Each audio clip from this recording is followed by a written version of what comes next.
bad would that be? Greg Sutera, number 39. At middle line. Hello, everyone, and welcome to Wayne Hills High School, where the Wayne Hills Patriots are about ready to take on the Passaic Valley Hornets. I'm Justin Rubino, and to my right is Cody Chrusciel. Now, Cody, when I hear Passaic Valley, I can't help but think of that overtime thriller in the first round of the playoffs last year. Yeah, that's right, Justin. Last year, the same type of game, first round of the Group 3 sectional playoffs. It was 21-21 going into overtime, and Passaic Valley kicked a field goal to go up 24 to 21. And Brendan Monahan threw a pass to Greg Olson in the end zone, almost picked by Nick Vercatapane, but Olson swatted it away, picked it up, touchdown Hills, 27-24 first round victory, and we all know what happened after that. Yes, we do. And the young man who you said nearly came up the interception, Nick Vercatapane, is pretty much Mr. Everything Passaic Valley this year. If he's on the right side of the line as tight end, it's going to him. If he's on the left side, the run is going to the left. If he's the fullback, the ball is going to him. If he's a wide receiver, the pass is going to him. You can't say enough about a kid like that. Big Nick Vercatapane, number 40, the senior captain. I look for him to play a huge part in tonight's game. Passaic Valley actually made shirts counting down 100 days till this matchup because they came so close last year. And in the paper this past week was a picture of Nick Vercatapane catching a pass from his quarterback with a shirt that said 100 days till payback. Payback, and you know that all the guys out there can't wait for this game. Both sides, not just Passaic Valley, but also Wayne Hills. Coach Olson has prepared them very well for this game. They were out here early today, just running through all the plays, and I look for a really close game today. Yeah, this is quite possibly the biggest team physically that Wayne Hills has played all year. In fact, Passaic Valley has a 347-pounder on their line. Yeah, and also you have to talk about their defense. The players told me that they call it the radar defense. It's a 1-7 defense with one man up on the line and 7 linebackers. You would think it would be pretty easy to run on that, but a couple of the coaches said it's not as easy as you would think. So, Cody, I'm Justin. We're just going to have to see how the night plays out. One thing the coaches stressed was just how big that this team is, and it's going to be tough to run the ball, even with really one man on the line of scrimmage. The linebackers are just so big and so fast that you can't run through them. And that's about all we have for right now, so we're going to look down on the field where the Wayne Hills starting lineup is being introduced, and we're going to take our positions up in the booth.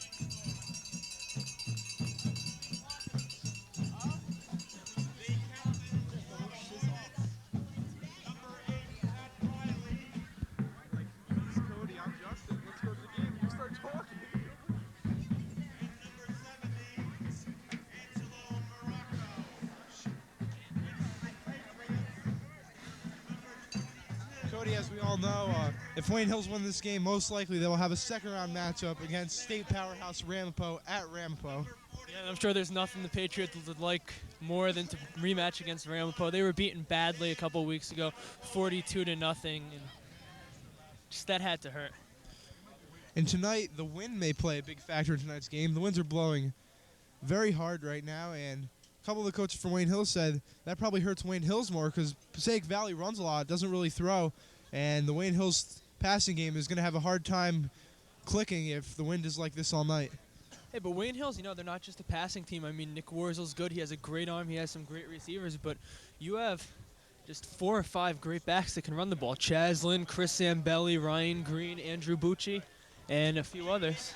Speaking of those great receivers, Coach Olson has recently been quoted as saying that Ryan Mink, his starting wide receiver, is the best wide receiver Wayne Hills has had since Bill Monin. Bill Monin, I believe he's at Temple now. Great kick returner for the Patriots, great wide receiver. Pretty strong words to be compared to Bill Monin like that. I believe Ryan Mink only has 3 drops on the year coming into this game.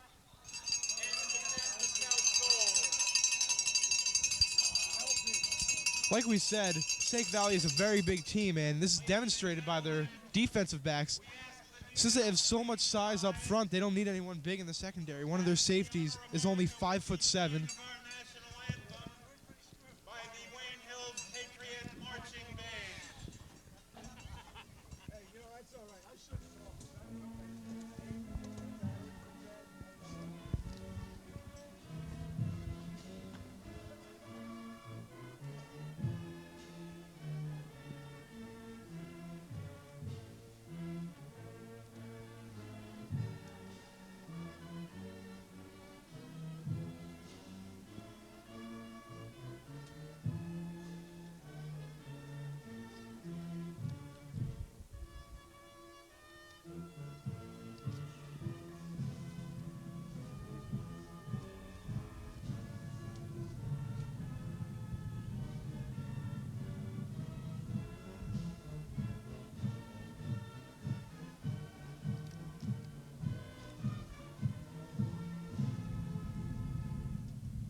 As always, a great job by the Wayne Hills Marching Band with our national anthem. And we'd like to take this time to congratulate Hills middle linebacker Chrusciel for his 225th career tackle, breaking the Wayne Hills High School record. Zambelli's been a starter on this Wayne Hills team. Well, he's contributed to this Wayne Hills Patriots football team for 3 years now. And in fact, one of the topics of discussion I had with Coach Tim Ziza this week was the future of some of these players. And of Zambelli, he said that schools that are scouting him right now include Delaware, Northeastern, and UMass. He said the way he's contributed to this team that it's almost their duty to do what they can for him to get him into a good football school. And of course, the old record of 224 was set by Ryan Neal, who's now a defensive end at Rutgers. Rutgers looks to be turning the corner down at University of Rutgers. Especially if they get Mike Teal, the Don Bosco quarterback. A couple weeks ago, they nearly beat the University of UConn. It was a very close game, but a fumbled punt at the end of the game cost them. But UConn's a pretty good program for their first year in Division I, and Rutgers stayed with them all day long. We are now ready for the opening kickoff of this first round matchup between Wayne Hills and Passaic Valley, and the kick is away. A short kick. It bounces at the 20, where it is fielded by the Hornets. Brandon Streck returns it to around the 30-yard line, where Don McCauley takes him down, and that is where the Hornets will set up house.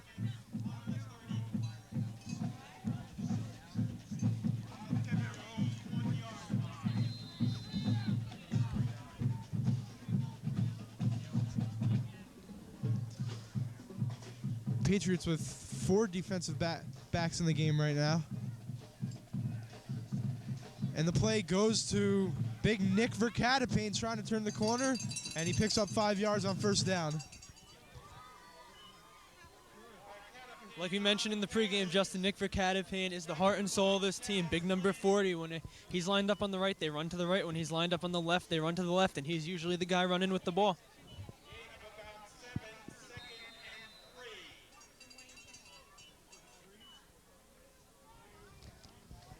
So the senior captain quarterback, Pat Riley, is under center, with Verkatapane once again in the backfield. Wayne Hills stacks the line with 9 men in the box right now.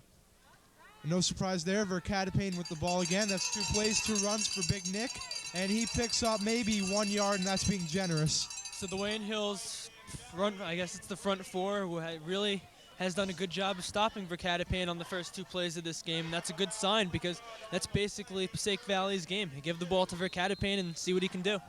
And so far in the early going, Coach Tim Ziza is stacking the line. The first play, they had 4 defensive backs, but every other player was in the box, and right there we saw 9 men in the box. And we'll see what they do here. Once again, bringing everyone up to the line. Kyle Cavanaugh, the strong safety, comes up to the line, matched up against Verkatapane. The carry goes to the tailback, who picks up almost 2 yards. He looks to be stopped short of the first down, though.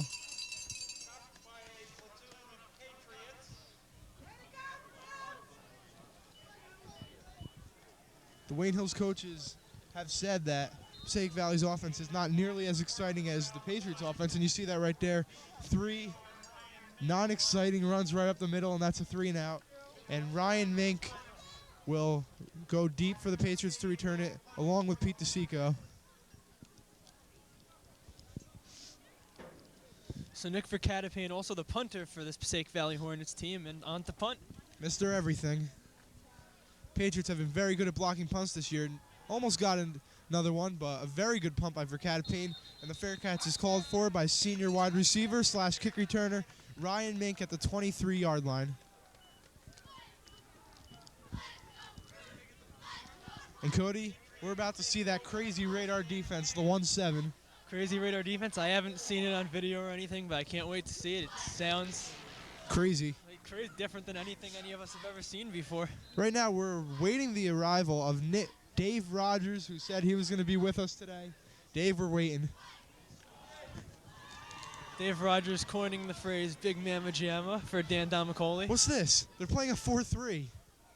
That's not right. They start off the game, Nick Wurzel dropping back the pass, but the pass was deflected at the line of scrimmage and does not reach his intended receiver, Mink. So that's a little bit weird there, Justin. Coming out in the 4-3, everyone's expecting to see the 1-7. Kind of disappointed, to tell the truth. Sure, we'll see it sometime tonight, though.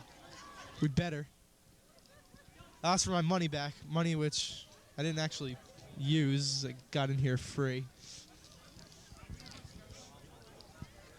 We'd like to thank everybody who guards the gates here at Wayne Hills for letting me in free every week. Once again, Passaic Valley putting 4 men on the line, and the give is to the fullback Ryan Green up the middle, who picks up good yardage, around 6 yards, and it's going to be 3rd and 4. Vercatapane was in on that stop. There's that name again, Nick Vercatapane, number 40. Pickup of 6 yards on the play. 2nd and 4 on the 30. Wurzel comes into the huddle with the play. Right now, he has Bucci and Mink as his 2 receivers, and Adiabilo is the tight end. Wurzel's back in the shotgun and receives the snap, fakes the handoff to Ryan Green and drops it, but has the whereabouts to pick it up and is taken down in the backfield. And looked like a fumble, but the refs blow the play dead, and Wayne Hills is going to have to punt it away. So the Passaic Valley defense really doing the same thing that the Wayne Hills defense is coming out in the 4-3 and bringing several men up to the line, maybe 7, even an 8-man rush. Looked like Wurzel wanted to do the play action, but bobbled the snap, and everything went wrong from there. Could have been a lot worse as the ball was luckily kicked right back into his hands. Jesse Frieda just gets the punt over the outstretched hands of Nick Vercatapane. And a missed tackle right there by number 51 of the Patriots. But Kyle Cavanaugh is there to make a crushing blow on the punt return. That was number 30, Peter Campalango, on the return for the Hornets. Kyle Cavanaugh, he's everywhere. Kyle Cavanaugh's everywhere. Forced 2 fumbles in the Ramapo game. Really the only bright spot for the Patriots, but he's only a junior. Big, strong kid, and he's going to be the future for this Patriots team. I'm not sure how many times we've praised the play of Kyle Cavanaugh so far, but I don't think we've said enough.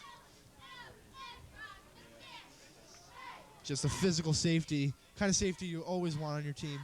Receiver catches the ball, and he makes him pay. And now Kyle is coming up to the line, lined up against Vercatapane. And the carry goes up the middle for about maybe 3 yards, as it takes a bunch of Wayne Hills defenders to take down the ball carrier.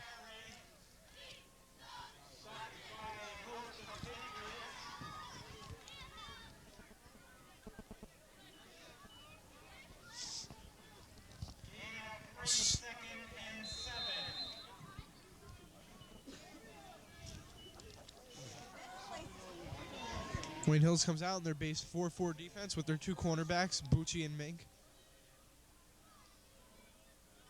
The Hornets with a lot of people up on the line, no receivers in on the play.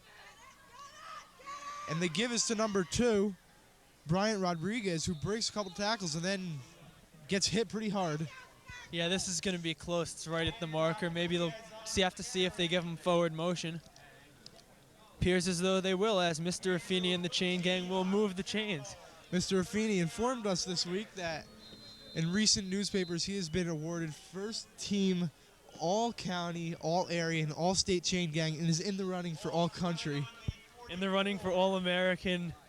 Came close last year, but an interview with Mr. Affini coming up at halftime, so you want to stay tuned. Don't want to miss that.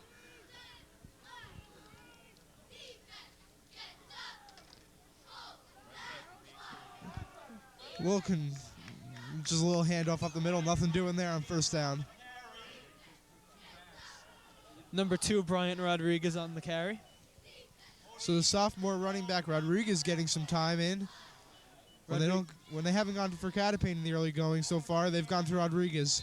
Rodriguez stands at 5'9", 155 pounds, only a sophomore. And only about 200 pounds less than his senior lineman, Joe Frank. A little sarcastic there, only 200. That's a lot of weight. So Riley under center. Pitches out to Rodriguez once again, who can't find much room to work with, but cuts it back, and now suddenly has a lot of room to work with, as Seago was the only man left, and Seago makes a great open field tackle, possibly saving a touchdown, at least an extra 20 yards. Of course, the Joe Frank that Justin's referring to is the senior defensive and offensive tackle, who stands at 6'4", 347 pounds. 347 pounds in high school. That's just insane.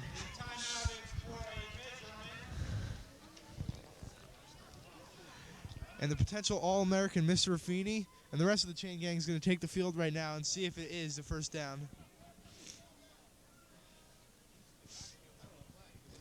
Mr. Raffini is the man on your right holding one of the orange chain things. Yardage markers. Mr. Raffini, That's the correct turn. Mr. Raffini having a word with Verkatapane, probably getting inside his head. We'd like to inform everyone at home that although Mr. Raffini graduated from PV in 1956, hard to believe he's that old, he is still rooting for Wayne Hills. He's an avid Wayne Hills sports fan.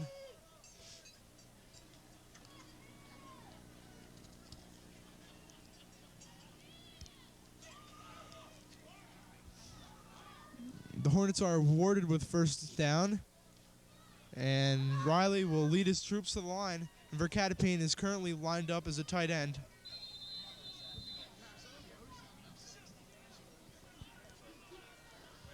Riley looks like he's calling an audible right now, trying to get the attention of his wide receiver, Joe LaForce. And they give it up the middle, and nothing doing there as a host of Wayne Hills tacklers are there to lead the charge. And on the play, a couple of the players in there, Brian Pagan and Dave Lurin.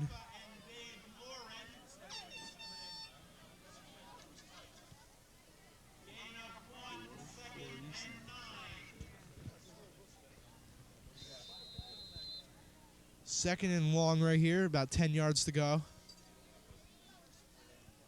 It's been a defensive struggle so far, not much yardage by either team. Riley has two running backs in the backfield and a split end and a wide receiver. And the give is up the middle to Rodriguez, who breaks the initial contact and goes forward for about 4 yards, and there's a flag on the play. And it looked like there might have been some late hit action, but I do not believe that is going to be the penalty. Probably something of the holding sort.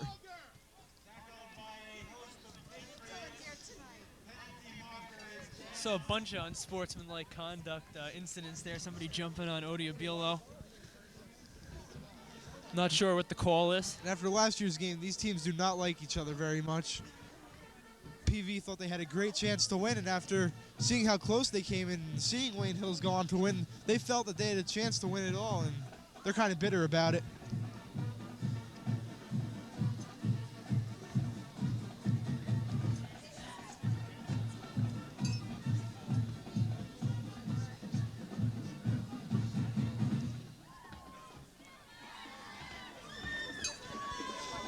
The refs are discussing the current penalties on the field.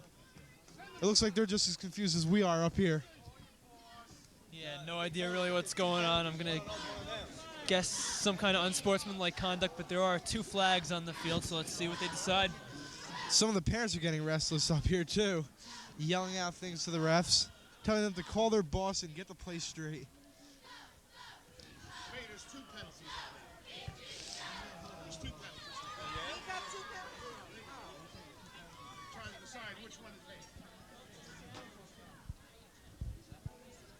Cody, I can't help but notice you're wearing a Carolina Panther hat. You want to elaborate on that? 7-2 Carolina Panthers, lifelong Carolina Panther fan since I started getting into football. Can't help but notice you're wearing a New York Jets jacket. Yeah, that's right. Got anything to say about it? Not really, no. Yeah, I didn't think so. The Jets are nasty this year. Just kidding. They're pretty bad, though, but they're turning the corner with Chad Pennington back at the helm. Santana Moss showing why the Jets took him in the first round. Top 5 receiver in the NFL, I'm calling it. By this time next year, everyone's going to want him. But they can't have him. He's not going to pull Lavernius Coles. If he does, I won't like him anymore.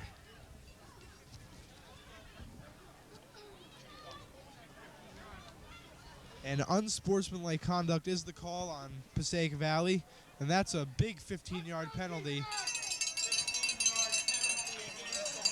So any momentum this Hornets team might have been trying to build on offense has just been shot in the foot. So this is going to be two Tackle unsportsmanlike. off another 15 yards. It's going to be second and about 40 for the Hornets. I don't know. I think it's better to say second and a mile right now. I have never seen a team lose 30 yards on one play. Just stupid penalty by Passaic Valley. Some late hits, a hit to the head, and it's a loss of 30 or 25 yards, and they just shot themselves in the foot. So it'll be second and 40 for the Hornets from their own 16-yard line after being on the Wayne Hills 45. Passaic Valley is going to call a timeout and try and talk over their current situation, which is not a very good one. So it's 4 minutes and 40 seconds left here in the first quarter of first round of the state playoffs. No It's Wayne Hills 0, Passaic Valley 0. No surprise here as we look to our right. Just to the side of Dale Kavanaugh, we see the entire Ramapo roster here to check out both teams because they win their game, which they most likely will. They're going to take on the winner of this game. And don't forget to listen to North Jersey 1500 WGHT Saturday at noon to find out what's going on around North Jersey. So during this break, we'll have to think of something to talk about. Cody, what did you think of today's spirit rally? Today's Spirit Rally, the seniors coming back after being in, I believe it was third place on Wednesday, coming back to win it, and congratulations. Thank you. I did my part. Justin involved with the tug of war, believes he should have been involved with the pie eating contest. Yeah, I mean, I love John Salmi. He's a great kid. But he lost last year. It didn't look like he wanted to be in it, but he went in and put in a valiant effort, but could not come through. I don't know, a couple people agree with me. If I was in there, we would have gotten the points. But we won anyway, and that's all that matters. Now back to football. It'll be second and, they change it now, it's second and 38 from their own 16 for the Hornets. Riley under center with Vercatapane as his tight end and Rodriguez in the backfield. Riley yells out the cadence, receives the snap, and gives it to Rodriguez. Putting on some nifty moves, gains 8 yards, but that's not going to do very much because it's still third and more than 20. Dave Rogers are here. You know what he would be saying, Justin? He'd be saying the tackle right there by the big mamma jam with Dan Domicoli.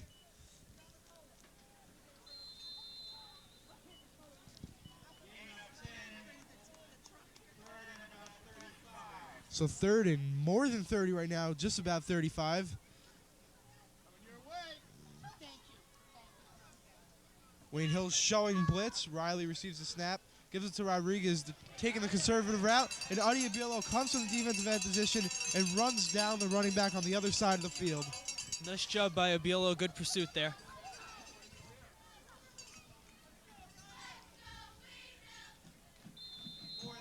Once again, Passaic Valley offense not able to get anything going, and DeSico and Mink will stand at their own 30 to await the punt.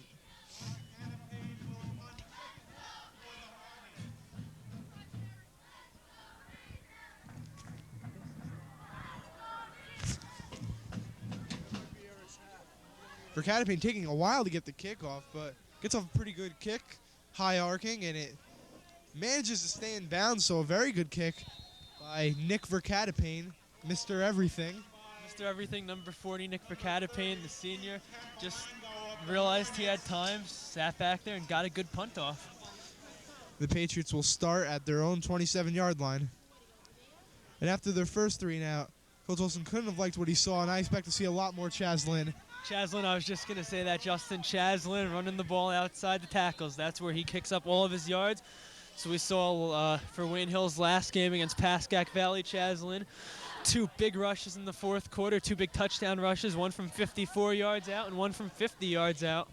He broke that game open when it was 6-3 in the fourth quarter. Looked like Wayne Hills was on their way to being upset, but Chaz Lynn sparked the offense and Wayne Hills came out on top. And there is Chaz in the backfield, and he gets the handoff, and he might be gone if he can juke the safety, which he does. but is taken down by the last man at around the 50-yard line. A big 20-yard run by Chaz Lynn. Big 20-yard run for Rutgers-bound Chaz Lynn. That's just what we were talking about. Got to get him the ball. Number 41. He's really the heart and soul of this team. Got to get him the ball. If you give Chaz Lynn any insurance room to work with, he is going to run for a long time. And you saw that right there. The hole was just wide enough for him to squirt through. And once he got in the open field, I thought he was going to go all the way, but Passaic Valley managed to take him down before the 50-yard line. But nonetheless, Wayne Hills has some momentum under their belt. Good job by the Hornets defense there, just staying at home, the defensive backs. The Patriots in the same formation. Now Zambelli is lined up as a tight end. Puts an excellent spin move on one defender and carries another, and he might have a first down. Great second and third effort by Chaz Lynn.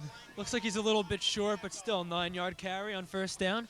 Should have been taken down in the backfield. Pulled a Barry Sanders, made something out of nothing, and picked up 9 yards. Gain of about 9. Second and 1. Bucci and Mink come out of the game right now, and GM Papa comes in, so you got to imagine they're going to stack the line with big players right now and try to pound it. And that is exactly what they do with Zambelli and Green in the backfield along with Chaz Lynn. And they give us to Lynn right up the middle. They're just pounding away at this big defensive line, and it's working.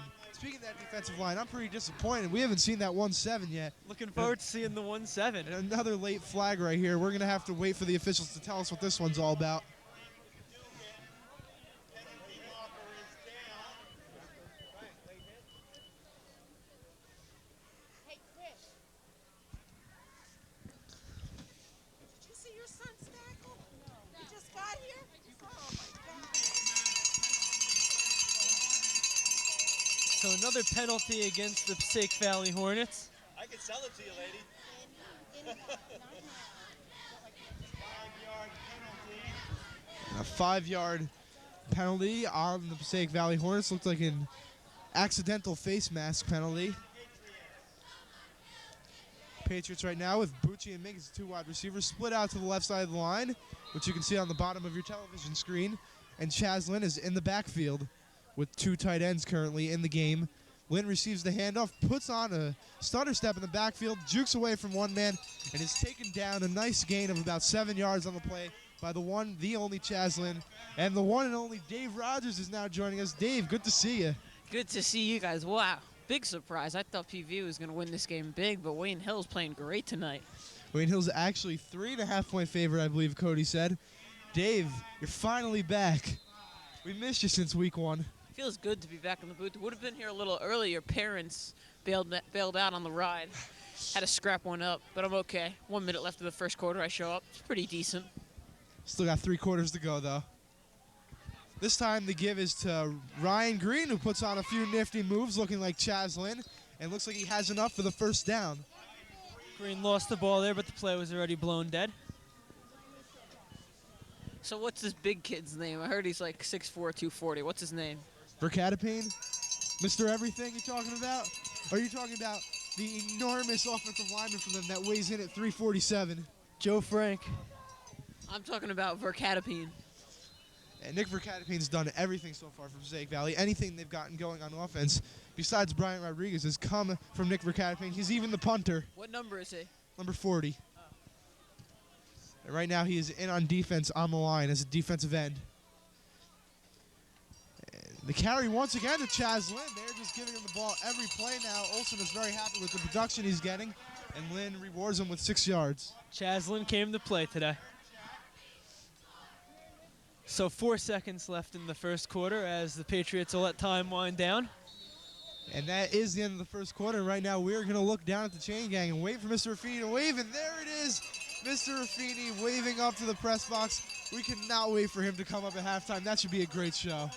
Stay tuned. Don't want to miss that exclusive interview with Mr. Raffini only here on Channel 77. Dave, do you know Mr. Raffini's coming up at halftime for an interview? I did not know that. Great man, Mr. Raffine. Did you also know he is in the running as an All-American Chain Gang member? Really, All-American. He informed me of that earlier in the week. He also told me he has already been awarded with All-County, All-Area, and All-State. I knew he was all-sectional last year. He came honorable mention for All-State, but he's clearly moving up. He said he was on the final list for All-American last year, but got gypped. He said it was an unfair voting. The voting was probably rigged, kind of like down in Florida with the presidential election. But, you know, it's a new year, and it's a new Mr. Affini, and he's ready to get going again. Can you believe he said he graduated in the 50s? He can't be that old. There's no way he can be that old. He doesn't look a day over like 23. I have to say 21, actually. I don't know about you. I think you're being a little ungenerous right there. There's a big difference between 23 and 21, Joe. There is. I'm going to go with the middle there and say 22. So Cody taking the happy medium, going the easy way out.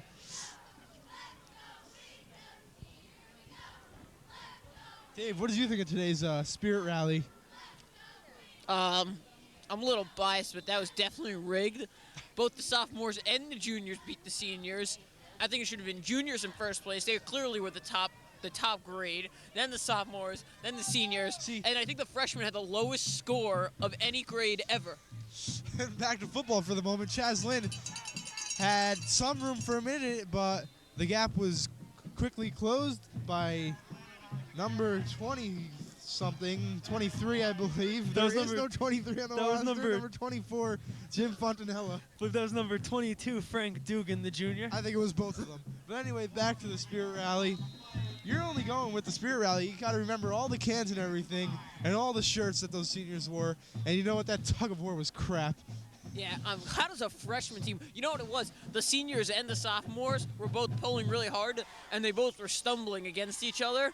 And so they both moved over one way or the other, and they basically gave the freshmen the win. Chaslin stopped right at the line of scrimmage. As a first-person point of view, I was in on that tug of war, and it looked like the seniors were doing a pretty good job until I think the juniors gave up, seeing we were in the lead, and you know the freshmen just had a huge pull.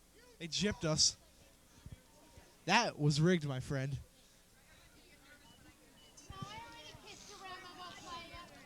And get ready for some foghorns right now.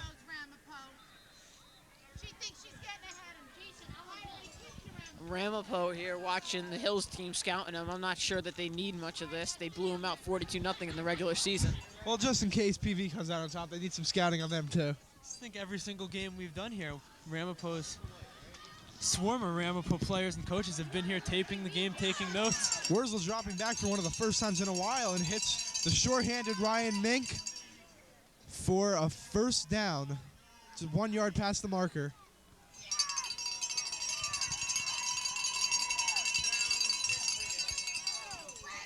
There you hear the customary cowbells from the Wayne Hills Patriots football player mothers. Basically, just to summarize the North 1 Group 3 bracket of the state football playoffs, it is first seed West Milford takes on 8th seed Old Tappan. Teaneck, the 4th seed, will take on the 5th seed Demarest. What you're watching right now is the 3rd seed Patriots take on number 6 seed Passaic Valley Hornets. And Lynn right up the middle for maybe 1 or 2 yards. Of course, Ramapo who blew out Wayne Hills is only the 2 seed here with West Milford. Haven't seen them yet, but they're supposed to be a powerhouse playing number 7 Cliffside Park. Ryan Mink is nasty. Watch her tonight. He's in the top 5 in the Group 3 North 1 in receptions, receiving yardage, and receiving touchdowns. You missed it. I referred to the Coach Olson quote where he said Mink is the best receiver he's had on this team since Bill Monin. That is a big, big statement. Dallas Lynch was quite the player last year, but I do believe Mink has stick-em on his hands. He never drops the ball. Like you said before, Justin Mink's dropped 3 passes all year, which is... Lynch might have had more action last year, but you got to remember he also had Greg Olson occupying the middle of the field. Ryan Mink is pretty much the only receiving option, although Bucci come up with a few solid catches himself. 3 drops in the 9 games the Patriots have played this year. That's just outstanding. And the handoff, miscommunication between the quarterback and Ryan Green, it looked like, was the intended runner. And Wurzel not able to get the ball to Green in a very costly turnover, as the Patriots definitely had something going. Heads up play by the junior number 9 for Passaic Valley, Darren Woodridge, who made a nice tackle earlier in that drive. Looked like Wurzel was anxious to get the playoff. There was a pretty decent-sized hole, no rush, just miscommunication, bad handoff, bad turnover. Heads up on this. The backup linebacker, Justin Dubin, we'll see playing tonight.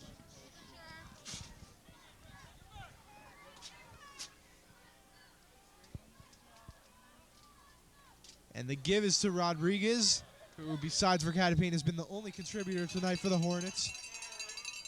Doesn't pick up much though, only a 1 yard gain. Rodriguez really the exact opposite of Nick Verkatepane. Rodriguez likes to run the ball to the outside, use his speed. He's only 5'9", 155, and then you go to Nick Verkatepane, senior tight end, 6'4", 250 pounds, and he just pounds the ball up the gut.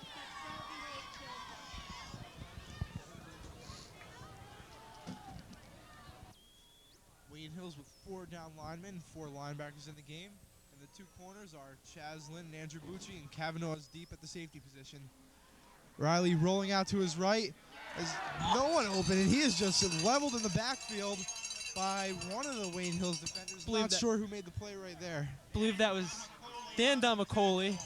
Rogers, what do you think about Dan Domicoli? Dan Domicoli is a big memo jamma. Hold on, I thought that was Zambelli on the tackle. So I thought, but Mr. Mezzi saying Domicoli over the PA system. And Mrs. Zambelli thinks Chris came up on the tackle too. Maybe a little biased right there. So we'll give them both half the sack. Mrs. Zambelli, here at every game rooting on her son. Very common face. Riley gives the pitch to Rodriguez, who seems to get more time right now than Verkatepane. And once again, he's hit hard, and in the cold, that hit has to sting. There was Chris Zambelli coming up with a big stop. Yeah, on that play, Kyle Kavanaugh. I'm actually in a TV project right now. We're doing a spotlight on that kid. He is great, except he doesn't really talk. And this, Kyle Kavanaugh. and so Kyle and Zambelli were in on the play. Kyle Kavanaugh, the very hard-hitting safety, and Chris Zambelli, the speedy, hard-hitting middle linebacker, make for a crushing tandem. Kyle Kavanaugh quiet off the field and in the classroom, but when he's on the field, he hits harder than anybody on this team. Couldn't say it any better myself. Our condolences go out to Mr. Jim Hoogstraight. The Ram has failed in the TV production room, and we have lost an entire show. Mr. Hoogstraight's a trooper, though. He'll overcome it. Speaking of troopers, I want to give a shout-out to our people down in the tent right now. They got some harsh weather conditions down there, but they don't care. Do they, Cody? They don't care. They are troopers. So we're going to call it the pit. And I thought we were going to have a blimp. What's your point? Dave, what do you think about us getting a blimp? So we can be like, and there's some shots from up on the blimp right now. I think that'd be a great idea if it didn't cost $10,000 like a second.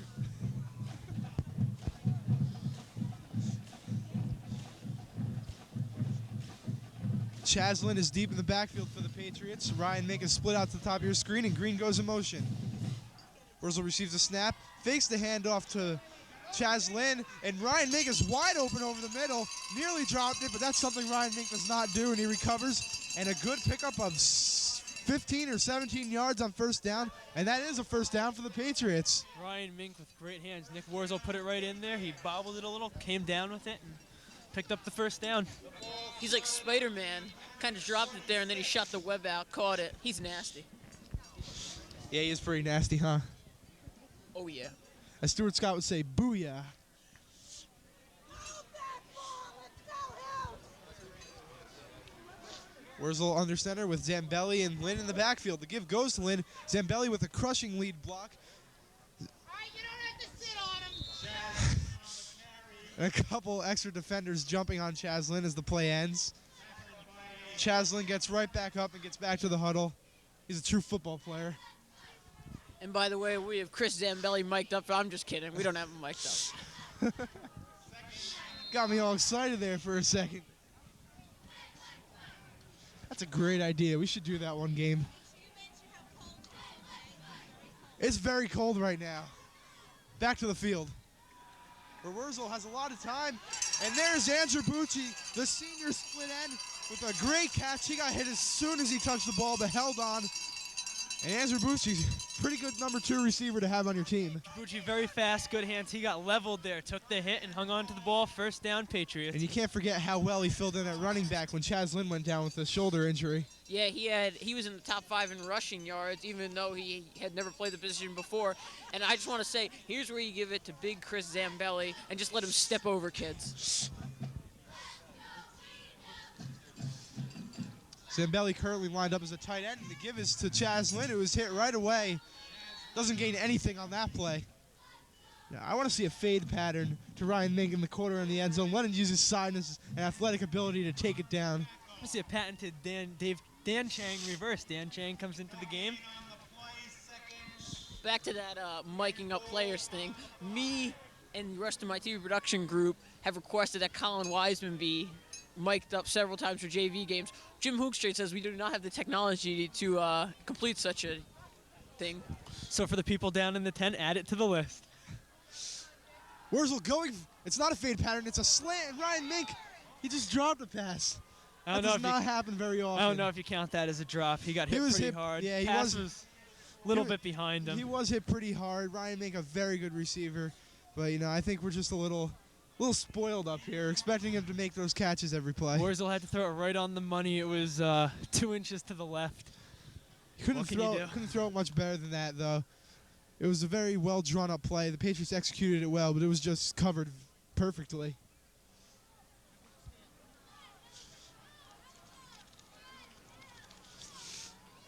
Now 3rd and goal, the Patriots' last chance to punch it into the end zone.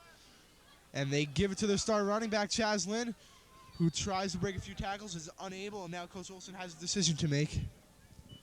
Bring in Denigris. Let him kick the field goal. Get your 3 points. Denigris, of course, Caleb Denigris, the Wayne Hills kicker. Coach Olson wants no part of Rogers' suggestion. He is going for it here. He wants it all. Or nothing at all. Bringing in the speed, Andrew Bucci, Chaslin. I'd be pretty surprised if they ran it right here. I expect to see a pass of some sort, maybe a play action, maybe even a draw. That would be the best type of run down here. We'll see just what the Patriots do. And they fake the handoff up the middle to Chaz Lynn, and Andrew Bucci has all the room in the world to walk into the end zone. And an unbelievably great call by Coach Olson and the rest of the Wayne Hills coaching staff.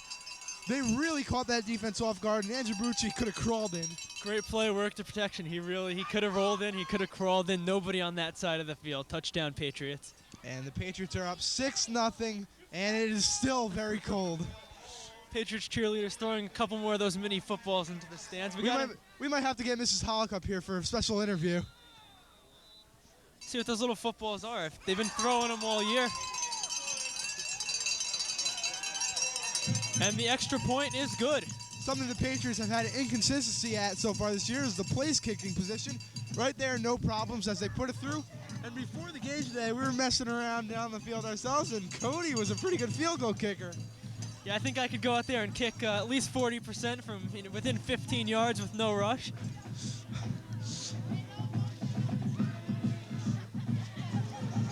Cody also showing off the gun, throwing some, I think, 20-yard bombs. 20-yard bombs. Jim Hoogstraight, my #1 receiver, calling in one-handed catches. What about me? Justin Rubino also. It's the possession receiver, kind of like a Wayne Corbett, only bigger. And minus the head injuries. Minus all the concussions. It's like I was saying before, we got to get our hands on some of those footballs, see what they are. Wurzel showing the referee is ready, throws his hand down, is ready for the kick. Wurzel gets off a very good kick as it goes all the way to the 5-yard line. Joe Giampapa looks like he's ready to make a crushing blow, but gets faked out. No worries, though, as Pete DeSico is there to take him down before the 20-yard line. Great coverage by the Wayne Hills special teams. Nowhere to go there. He just danced around and was taken down by DeSico and Ryan Green. And we are just 4 minutes and 7 seconds away from the one and only Mr. Raffini. Time for hot chocolate. And hot chocolate. Dave Rogers, obviously a very smart kid, getting hot chocolate. It is unbelievably cold out here. So now, without the help of our third announcer, we should recruit one of the parents up here. I suggest Dale Kavanaugh. Second half, we'll have to get him over here. So now the father of Kyle. The give is to Vergatapane. We haven't seen him in a while, and he is tripped up by the feet and goes flying in the air. It's really just a team effort by the Patriots tonight. Everybody in on almost every single tackle. I think 5 or 6 times we've heard just brought down by a swarm of Patriots over the PA system. The Hornets have not gotten anything going up the middle. It looked like Verkatepane tried to hurdle the line and fly over everyone, but nothing doing there. Legs just kind of slipped out from under him. No, I think he was trying to fly. So if Ryan Mink has Spider-Man's powers, he has Superman's powers. Riley under center. Verkatepane still in the backfield along with Rodriguez. And the handoff goes to Rodriguez, who slips a few tackles, picks up 5 yards, but hold on, there's a penalty.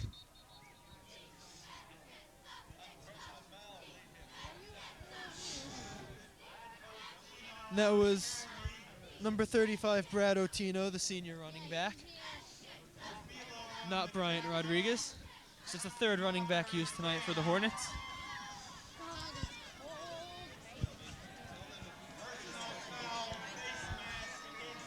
And a personal foul, face mask penalty. And that hurts because that's going to be a first down for the Hornets. The Wayne Hills defense is not giving up anything tonight. And I believe that is only the 2nd first down they've allowed, and it's because of a penalty.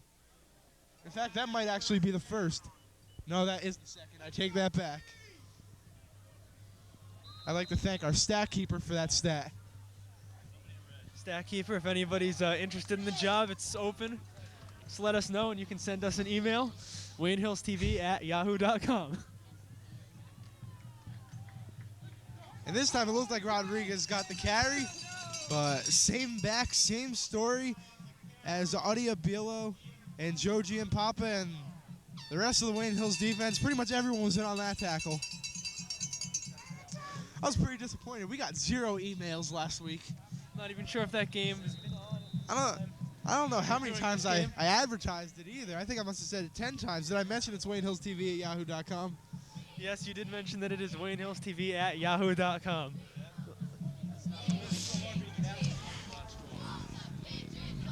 LaFerrazzi, the only wide receiver on the play, on the bottom of your screen. And the pitch goes out to number 35, who's doing a lot with it, Brad Otino. 2 carries, 2 pretty successful runs. And that is a 12-yard gain for the first down. So number 35, Brad Otino taken down by number 35, Ryan Green. A little bit of symmetry right there. Wow.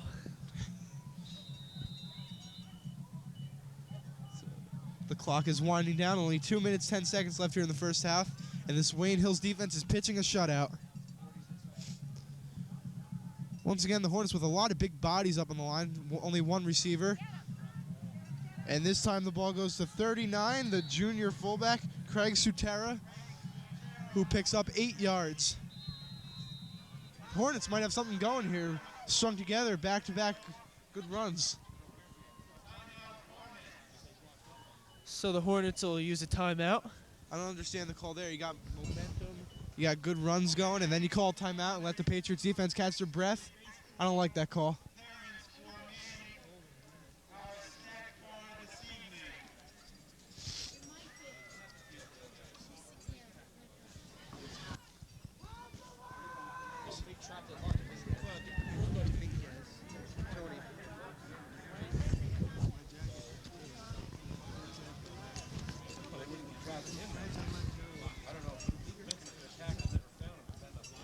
You know, Coach Ziza said it perfectly when he said that this Passaic Valley offense is not exciting. It hasn't been exciting at all yet tonight.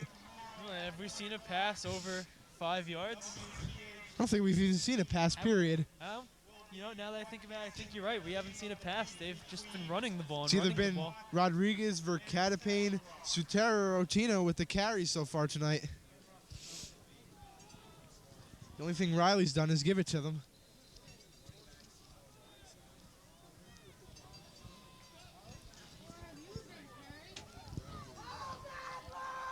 This time 2 wide receivers in the game for the Hornets in I formation. And they go play action. He's got Verkatepane deep. Kyle Cavanaugh is right there. Great coverage by Kyle Cavanaugh. You can't say enough about this kid. He's everywhere. Kyle Cavanaugh just stuck to the receiver like glue.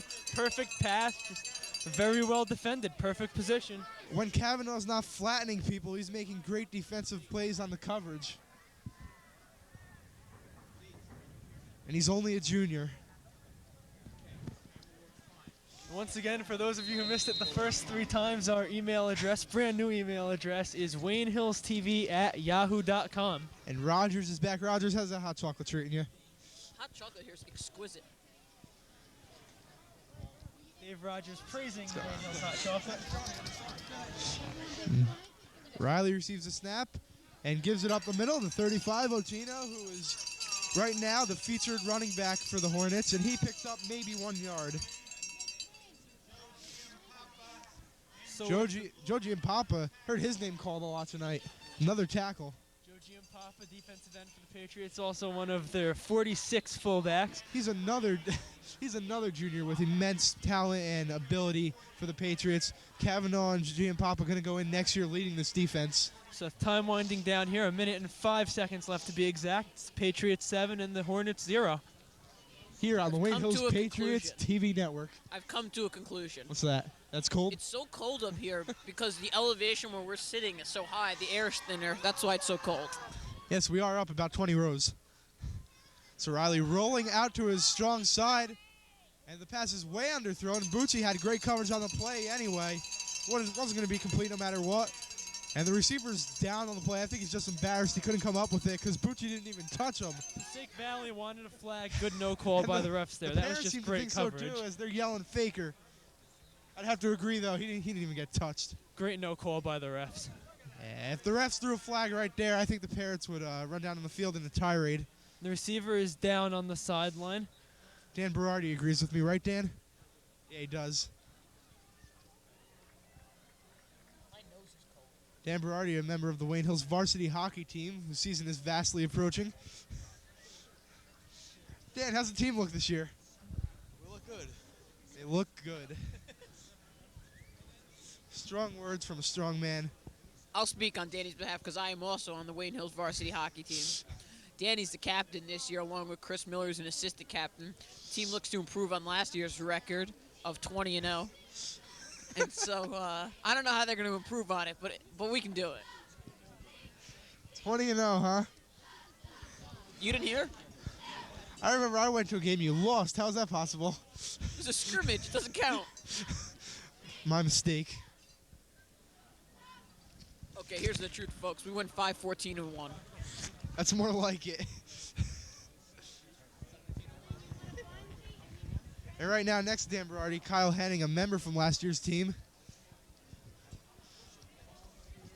Kyle tallied 63 goals and 48 assists in his senior campaign. Kyle a little shy right there. He didn't like the shout out.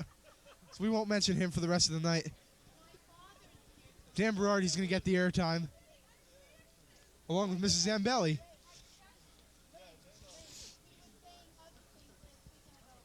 And that kid is still down. I don't know what happened out there. Bucci didn't even touch him. I don't know who he thinks he is. Maybe he thinks he's Wayne Corbett or something. No, but on a more serious note, this kid looks like he's really hurt. We should stop joking around. On a more serious note, we thought this kid was faking it to try to get the call, and I guess he's actually hurt. They got the cart over there and everything. I think I heard the ambulance fired up.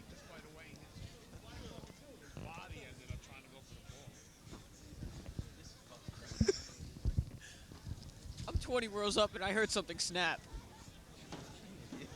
Not sure who the injured player is. We'll try to get you a number as soon as we can. It was one of the wide receivers. In fact, the first play of the game where Passaic Valley came to the line with more than one wide receiver, the kid goes down with an injury. I'm serious now. I think what happened was they're bringing out the ambulance. He What it looked came like- up and then came down on probably the back of his head Yeah, it and looked the like base of his neck, and he's footing pretty hurt. Gave out from under him and probably did something in one of his ankles. Didn't look very serious at first, but we take back everything that we said. So we obviously really have no idea what's going on, but this does not look good as the golf cart is out on the field. Both trainers are out there, and they are bringing the ambulance in. And Just to let everyone know at home, I am not cold-hearted. Everyone here agreed with me when they thought this kid was faking it. so you don't want to see this. No, this is not good. They have an ambulance out on the field right now. Not something you want to see. It must be cold out there. They should get a blanket there.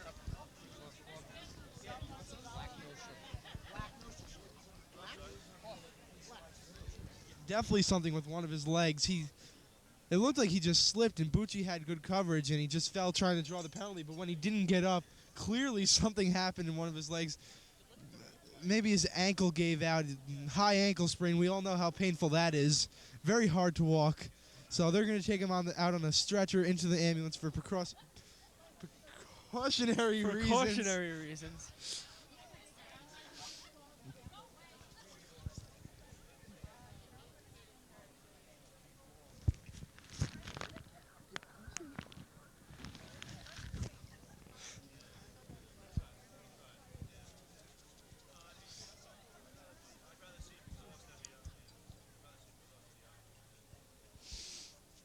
Wayne Hills Patriots players trying to keep warm, doing some high knee sprints, while the injured player is looked at.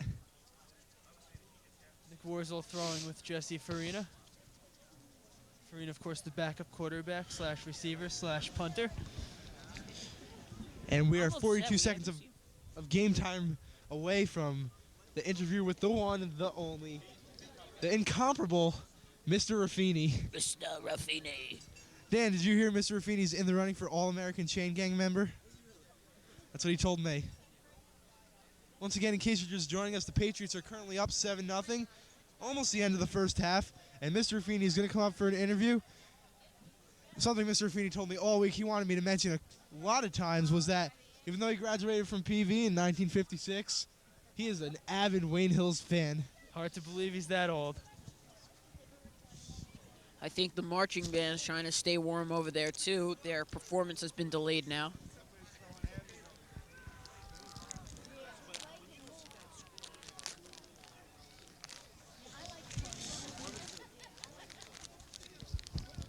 Good man.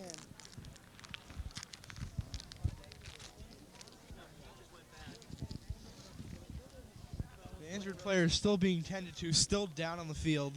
This is definitely a lot more serious than it first looked. And we'll take this break to do something to let you all know that the winter sports season is quickly approaching, so after this game, Wayne Hill's probably not going to have another home game this year, so the next time you'll see me and Cody is on the basketball court or on the hockey rink or somewhere else indoors. Let's play tic-tac-toe. Dave Rogers, don't know where that one came from. Dave Rogers kind of taking the role of Grant Till.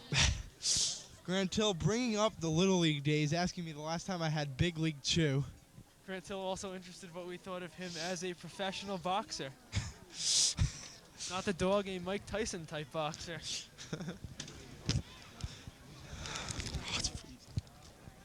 Mrs. Hollick would like you all to know it is still cold up here. Mrs. Hollick, the mother of Wayne Hills football player, senior Court Hollick. Why don't they close the dome? Because we don't have a dome. Roger's asking why we don't close the dome. Plain and simple, we don't have one. It's another thing we'd like to see. But if we did, I'm sure they'd be closing it right now. Another thing we'd like to see, field improvements for next year, maybe retractable roof. I'd even pitch in a couple bucks out of my own wallet. Maybe you're a moron because there's no way that's happening. That hurt.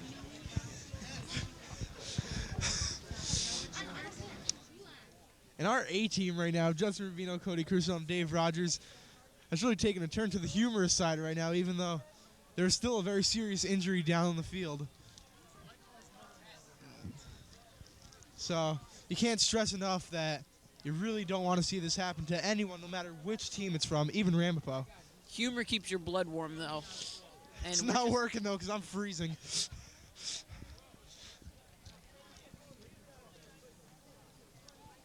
I'd like to thank assistant coach Doug Lehman for pelting us with hand warmers. These are working pretty good.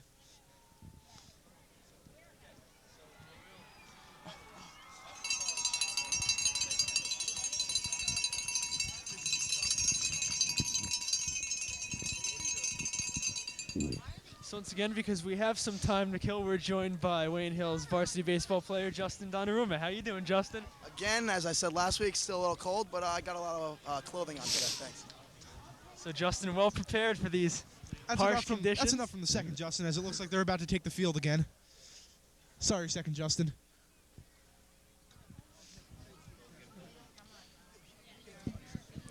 And the injured player, we still don't know who that is. We'll try and find out at halftime and inform you in the second half.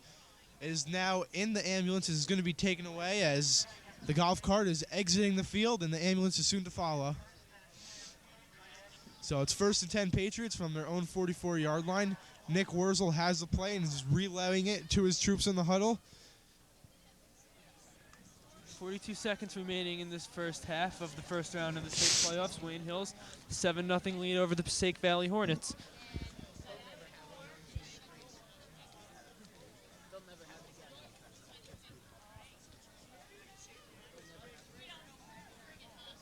You know, this might not be the last time you see us, though, announcing a football game. If Wayne Hills does win tonight and is able to knock off Rampo next week, they have a shot at the state finals, in which case it might be held at Giant Stadium, and me and Cody would be there.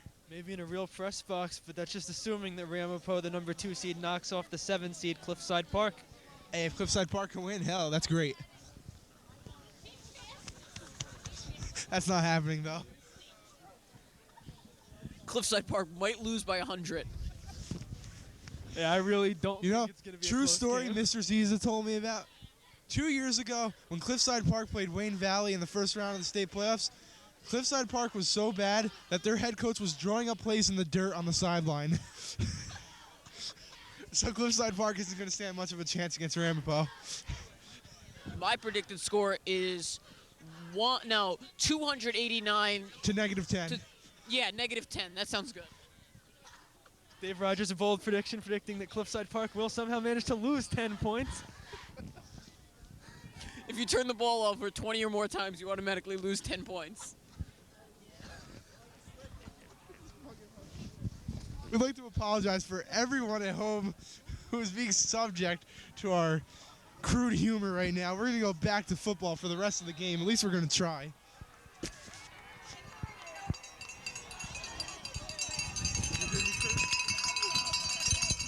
Finally, we are back on the field. Jesse Farina in motion, running a seam pattern down the field. Appears to be open, but Wurzel's is going to take it down and run, and is sandwiched at the 50-yard line. A 5-yard gain by the quarterback, Nick Wurzel.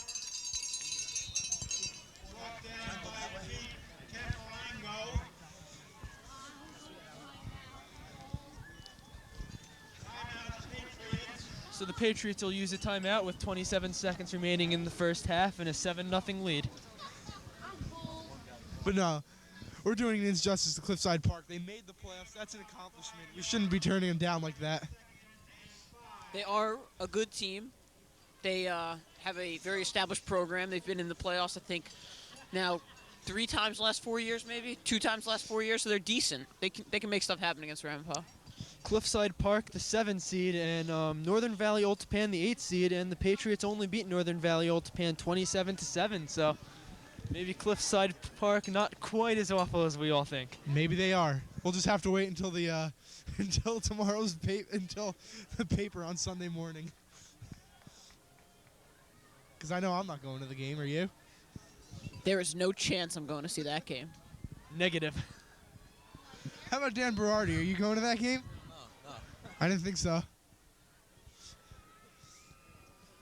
Wurzel takes a 3-step drop, looking for Ryan Mink down the sideline, but is not able to get outside the tackle box, and the call here is probably going to be intentional grounding on the Patriots. Wurzel, good pursuit by Lewis Zunin, number 36.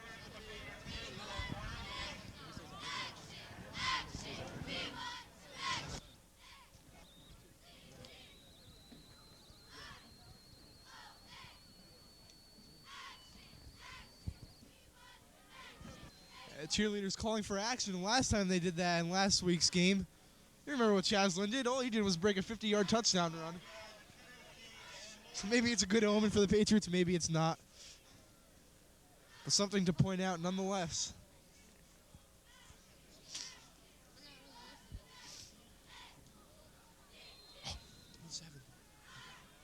Chaslin rushing for 122 total yards last week. And I think 100 of them came on 2 carries. This time the give is to Lynn, I believe, up the middle. Ryan Green with the carry, picks up a good 7 yards, but it's going to be 4th and 10. And there are now 5 seconds left, and the clock is going to run down to 3 zeros, and the Patriots are going to go into halftime with a 7-0 lead over the number 6 ranked Passaic Valley Hornets. What are your first impressions, guys? Basically, Adios, Dan Berardi Chaz and Kyle has Henning. shown what he can do early. Really, it's cold out, hard to really get the passing game going, and I think we've seen 2 passes from Passaic Valley Hornets, both incomplete. Now's the moment you've all been waiting for as we await the arrival of Mr. Raffini. It's an exclusive interview. As Mr. Raffini makes his way across the field.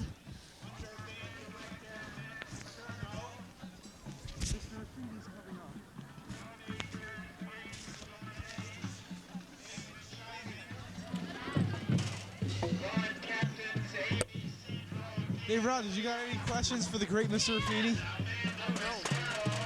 You do not know Mr. Raffini? Did you just say that?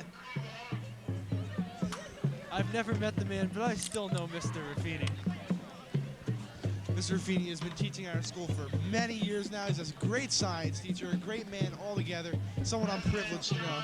I heard him preaching something about physics to one of his science classes today. He was very enthusiastic about the subject.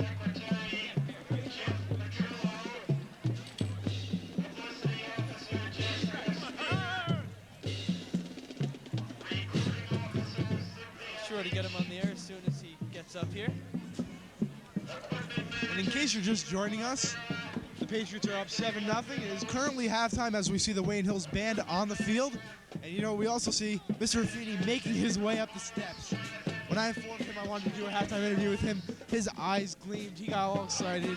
He wants airtime. He's kind of disappointed with the amount of airtime he's got in the past few weeks. Not many measurements. He wants to show off his all-county skills. And all-area and all-state, and possibly all-American.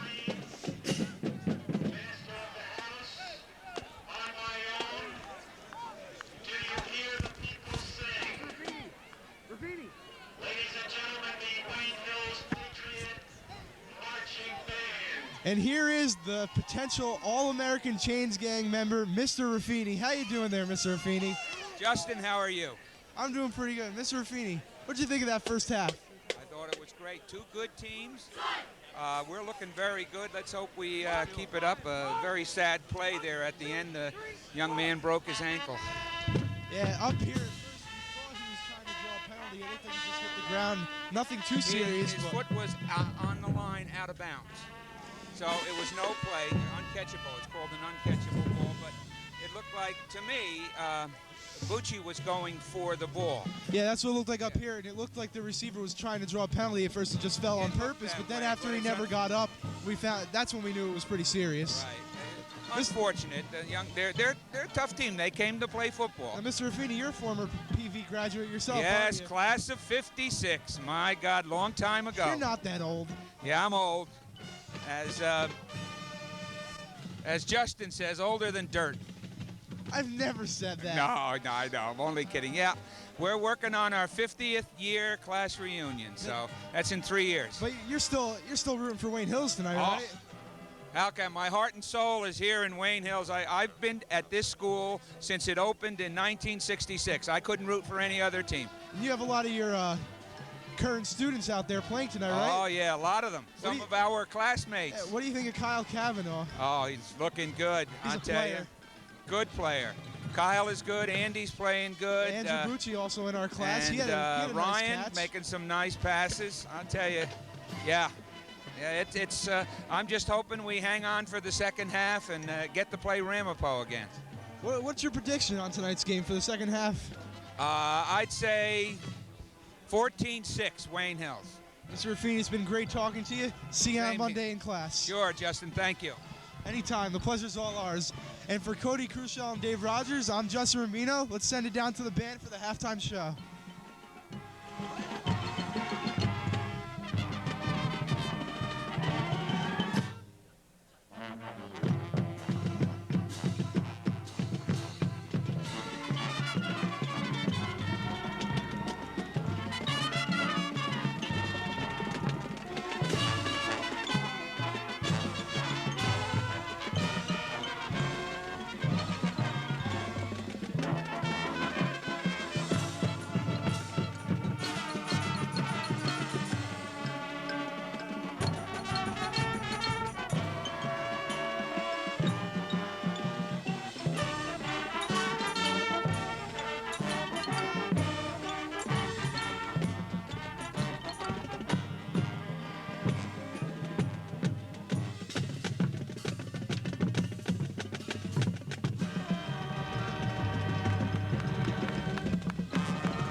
And we are back in the second half with the Wayne Hills Patriots leading 7-0 against the Passaic Valley Hornets.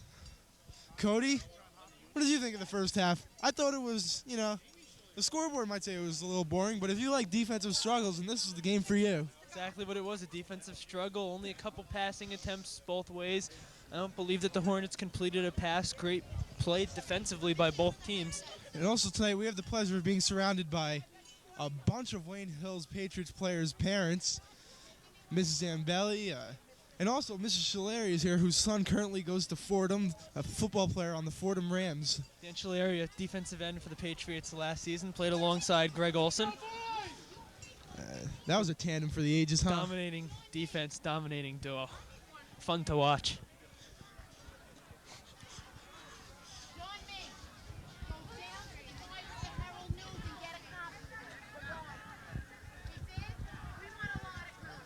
And since the Hornets got the ball to start the game, the Patriots are going to receive the opening kickoff of the second half. Back deep for the Wayne Hills Patriots is number 22, Andrew Bucci, and number 20, Pete DeSica.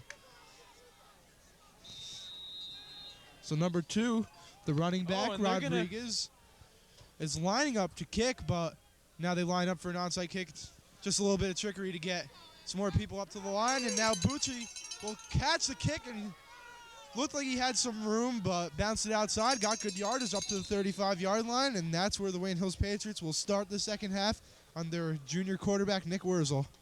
Bucci knocked out of bounds by number 1, Ricky DeFeo. And the most successful drive for the Patriots in the first half was when they continually pounded Chaslin up the middle. We'll see if they do the same thing here in the second half. Also, great play call for the touchdown there, Ryan Green. Nobody on the right side of the field. Completely caught that goal line defense off guard. So one thing we haven't seen today, Justin, is the 1-7 defense that we heard so much about. Yeah, I'm pretty disappointed. I don't know about you. And they start the half with a run up the middle to Ryan Green, and Ryan Green just tripped up at the 50. If number 8 misses that tackle, number 8 would be Pat Riley, also the starting quarterback. Ryan Green is gone for the touchdown, so a great open field tackle by Riley.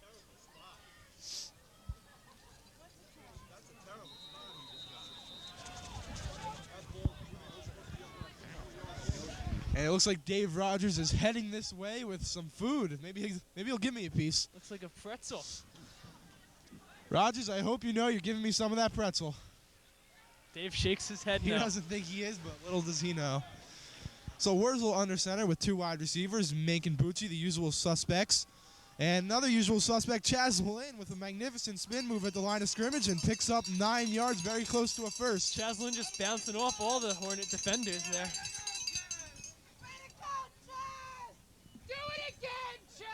I'm freezing.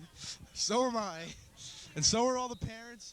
But, everyone's sticking it out here. You're the only one complaining. So give me a pretzel. Not giving in. The Patriots come to the line with a lot of big bodies. Zambelli and Abilo lined up as tight ends. Ryan Green in the backfield along with Chaz Lynn. The carry goes to Lynn, who follows Green up the middle, now decides to bounce it outside and does not gain any yardage on the play, so it'll be 3rd and short.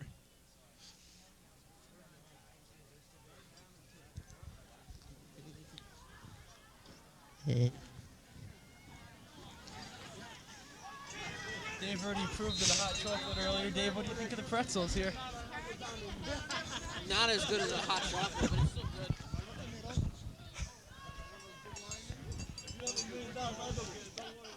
Is it as good as Cliffside Park?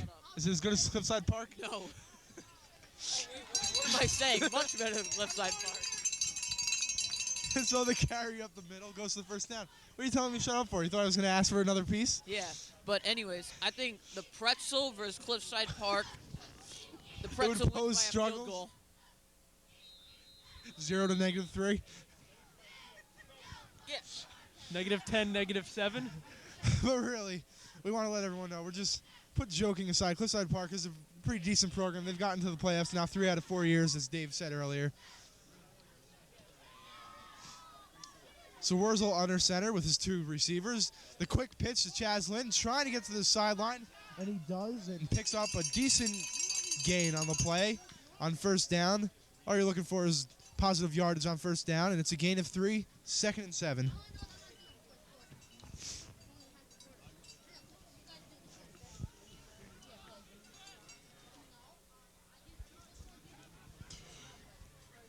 Dave, did you hear the injured player on that play actually broke his ankle? Oh, yeah, Mr. Affini told us that. That's right. You were here for that interview, weren't you? I thought you had already ditched us for that pretzel. No, that was way before. Patriots come to the line with 2 tight ends and 2 receivers. An ace formation. Wurzel has wide open Ryan Mink, who makes the catch, tries to put on a move but gets nowhere. Still picking up good yardage, a gain of around 6 yards, and they're going to be just short of the first. So it'll officially be 3rd and 1, 8 minutes and 30 seconds left in the 3rd quarter. Wayne Hills 7, Passaic Valley 0.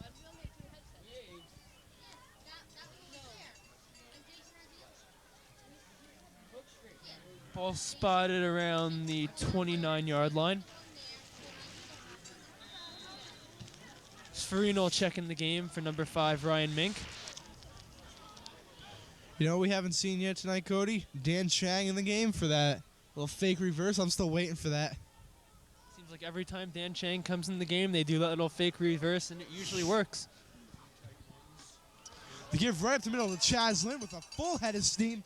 But it looks like the Patriots are going to be tagged with a holding penalty, and that hurts after a great run by Chaz Lynn.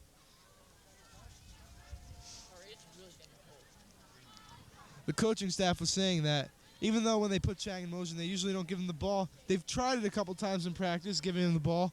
Except last time they gave it to him in practice, he fumbled it. Last time he got it in the game, he tripped over a lineman, so Dan Chang not having very much luck on that play. But still, when he gets put in motion, it just brings a whole nother dimension to this offense, as they can do a number of things with the ball. And usually they decide to give it to Chaz Lynn, who has the finishing speed to get the touchdown.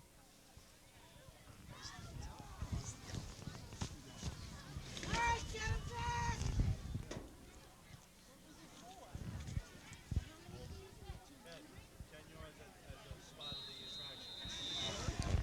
So the holding penalty will, when it's all said and done, take away 10 yards from the Patriots, and it's going to be 3rd and 11 yards. Patriots will come to the line with Mink and Farina as the 2 wide receivers. Lynn is the deep running back, and they fake the handoff, and he has Ryan Mink open. Actually, no, great coverage on the play as the pass was just a tad overthrown. The ball changed possession a few times. Looked like there was an interception. Then it looked like Mink might have came up with it, but when it's all said and done, the ball hits the ground. Incomplete pass. Farina's coming in to punt it away. Number 9 or number 8 and number 24, the temporary Butterfingers on that play. Farina stands at his own 48-yard line, hoping to get off a good punt.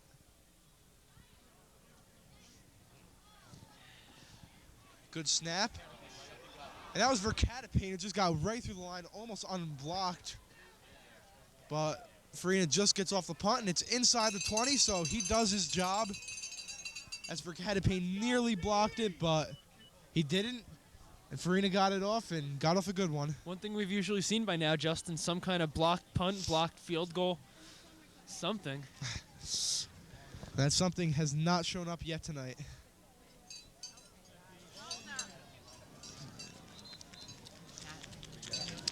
The Wayne Hills defense will take the field for the first time in the second half. They did a very good job in the first half as they were able to hold the Hornets to 0 points. I think they only gave up 2 first downs in that first half, maybe 3. So Riley under center with 2 tight ends, a wide receiver, and 2 men in the I formation.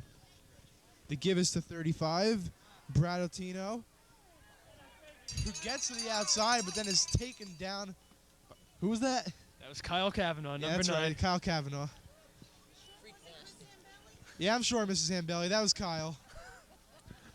Hey, could have been the 2 of them. Yeah, I think we'll give credit to both young.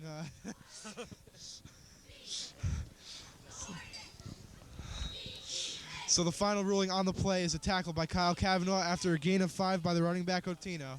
So Otino stays in as the featured running back for the Hornets. Patriots in their standard 4-4 defense. And Ryan Green trying to blitz from the outside, takes on the lead blocker and allows the rest of the Wayne Hills defense to gain on Otino. So a good job by Ryan Green taking on the lead fullback and allowing the rest of the defense to do the work. One thing we mentioned before, and I've noticed tonight, wherever Verkatapane lines up, that time it was the right side, they ran the ball to the right side.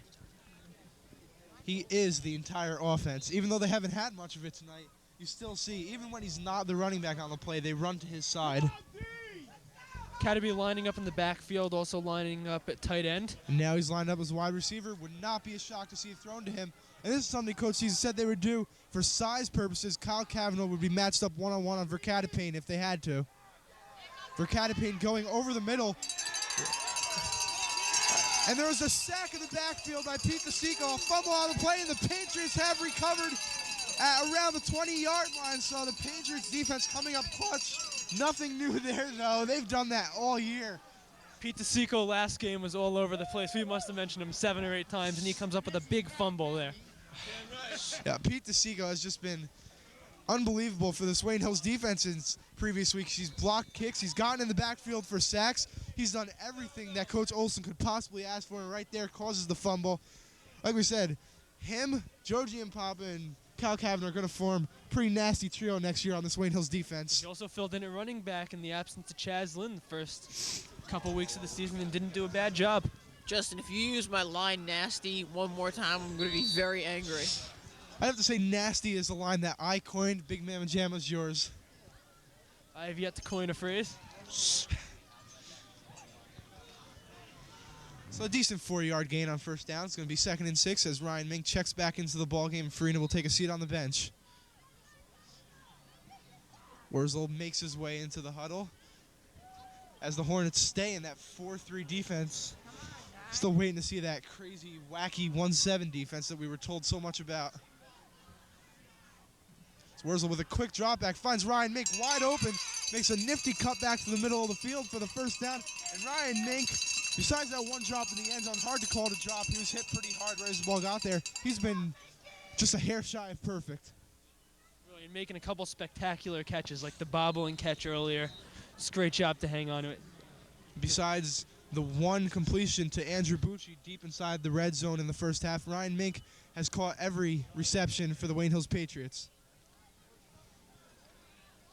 It's 4 minutes and 35 seconds remaining in the third quarter of the And first round. you can of see playoffs. Ryan Mink on the bottom of your screen matched up man-to-man.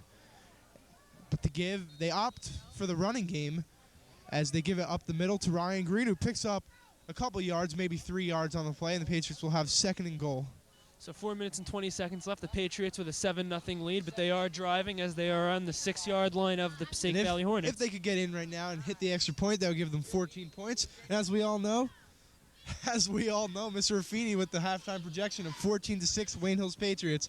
And Dave Rogers is making some plans for after the games. Looks like he's going to go to the movies. On his cell phone, not very professional.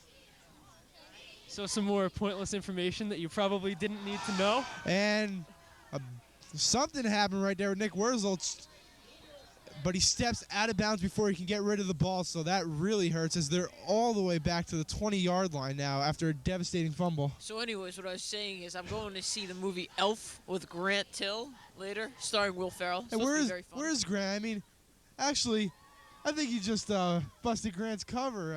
Grant told Mr. Hookster he had plans going on tonight. He couldn't come to the game. Looks like he's chilling at home right now. Now we know what his plans are. Grant, a big fan of Big League Chew. As we learned from one of the previous games, Grant has a vast amount of pointless and random information. Grant Till is a great kid, and that's all you can say. You got to Three and about expect 4 the run right trillion. here as they go play action. Wurzel going back on the screen pass for Chaz Lynn. It's set up nicely, but Verkatepane gets him down by the ankle. If Verkatepane doesn't take down Chaz Lynn, it looked like he could have gone for the touchdown. But he is taken down, and the Patriots will most likely attempt a field goal right here, even though it looks like Olsen is undecided at the moment. Field goal kicking unit still on the sideline, so it looks like Coach Olsen is not content taking a 10-point lead. He wants all 7. And the way his defense is playing, can't really blame him. If they're just shutting down this offense, you might as well take a couple stabs at the end zone while you have the ball.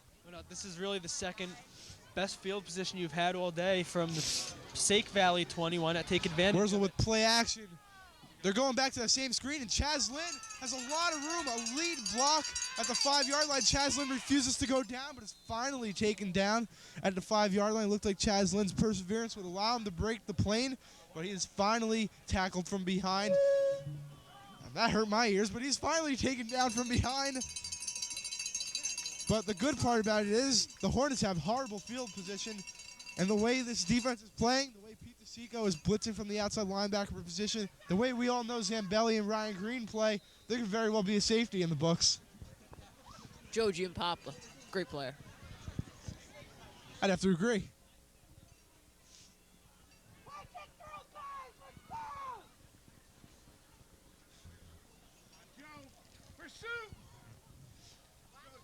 Patriots with 8 men in the box right now, and they give the ball up the middle to their fullback.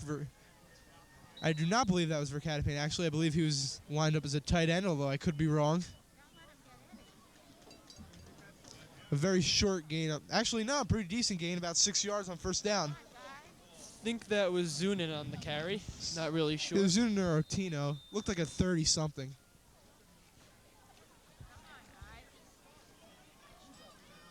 Try and find Verkatepane as he is lined up as a tight end at the top of your screen, the left side of the Hornets formation. Look for something to go that way. Was in fact Otino. As Riley gets a snap, and they run it to the left side right behind Verkatepane. But nothing's happening there. You know who's in on that play? Christopher Zambelli. Chris Zambelli along with Ryan Green, Dan Domicoli, and a swarm of other Patriot No defenders. confusion that time. Chris Zambelli was the tackler on the play.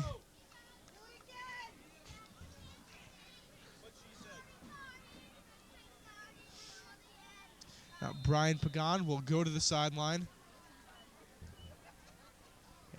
The Patriots front 4 looking pretty big right now. They got Zambelli lining up as a defensive end right now, along with Adiabilo. Actually, a 6-man front right now. They have everyone in the box, actually, except for Chaz Lynn. And they give that to Verkatepane, who goes nowhere. Correction, that was Otino on the carry, number That's what I 35, said. which is what Justin meant to say. Patriots very aggressive on defense tonight. They stacked 10 men in the box right there and let Chaz Lynn work one-on-one on the receiver on the right side of the formation, and it paid off as the run went absolutely nowhere. Lost yardage on the play. This will be 4th and 5, and the Hornets will be forced to punt from their own 11. In recent weeks, the Patriots punt return team, mostly just fair catches, but Ryan Mink is an explosive player. You like to try and see him get something going right here. As the snap is loaded for Verkatepane, but has no trouble golfing it up, I guess you could say. And the punt takes a bounce away from Bucci, who decides not to touch it, and it is down at the Hornets 40, 2-yard line, and the Patriots have great field position. And Dave Rogers, it looked like he wanted to say something. Dave? Looked like you wanted to say something? Oh, no, it already happened, but I was going to say that Wayne Hills is a good chance to get some great field position on this. Good call, good call. I'd like to see the Patriots try to go deep once here.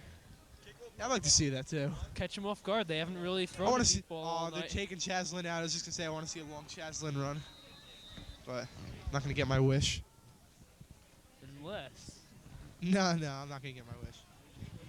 So now in the backfield for the Patriots is Zambelli and number 22 Andrew Bucci, and they give us to Zambelli, who takes it to the right side, dives over the pile, and picks up about 4 yards on first down.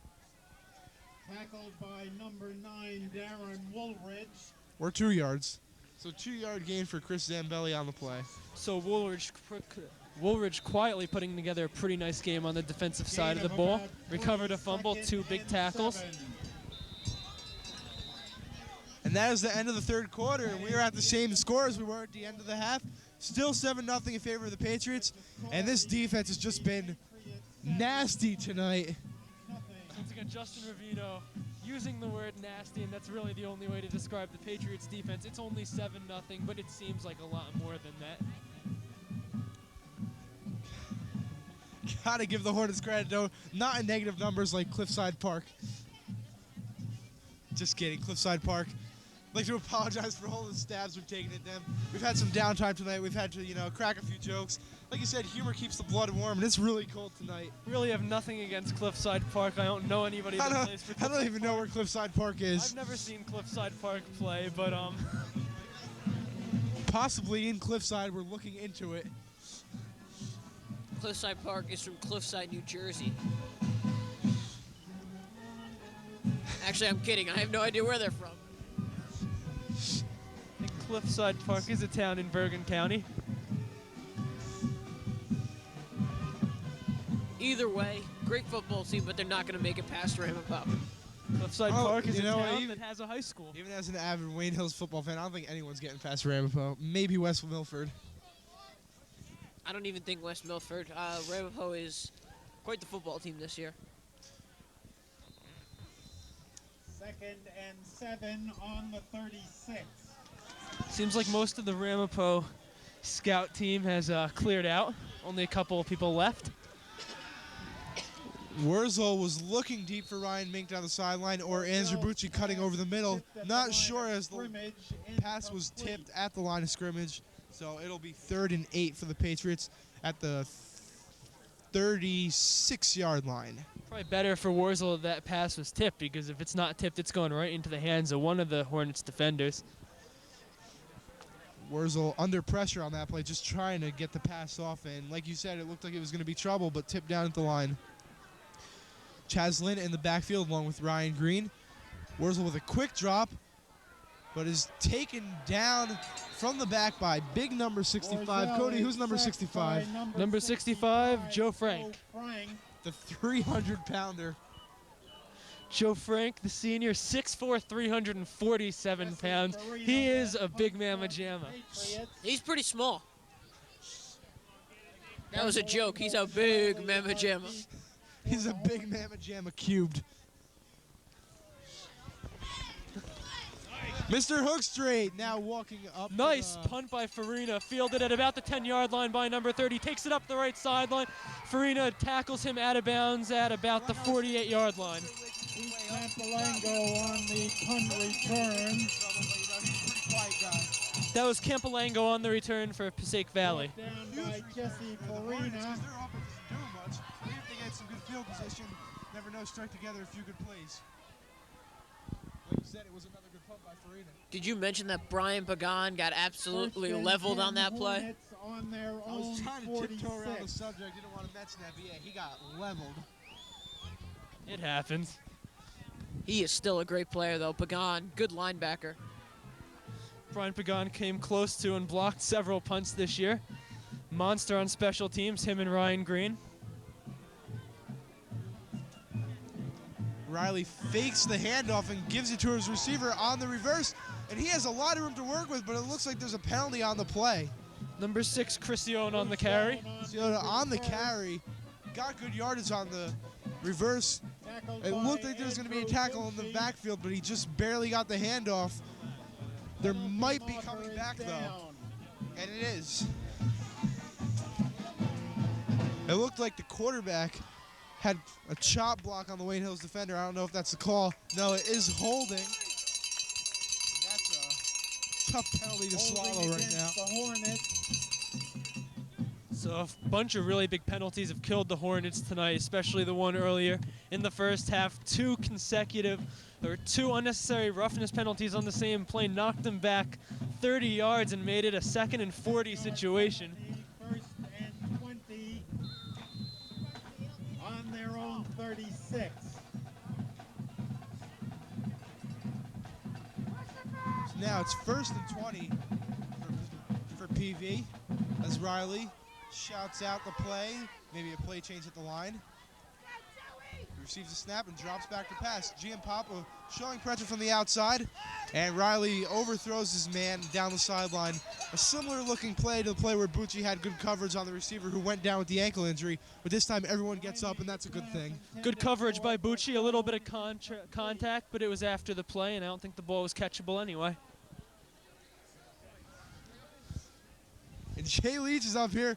Jay, coming out of your shell, gonna say something? It is absolutely freezing.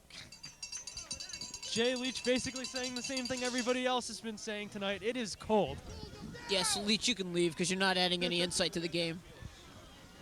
Illegal man downfield against the Hornets.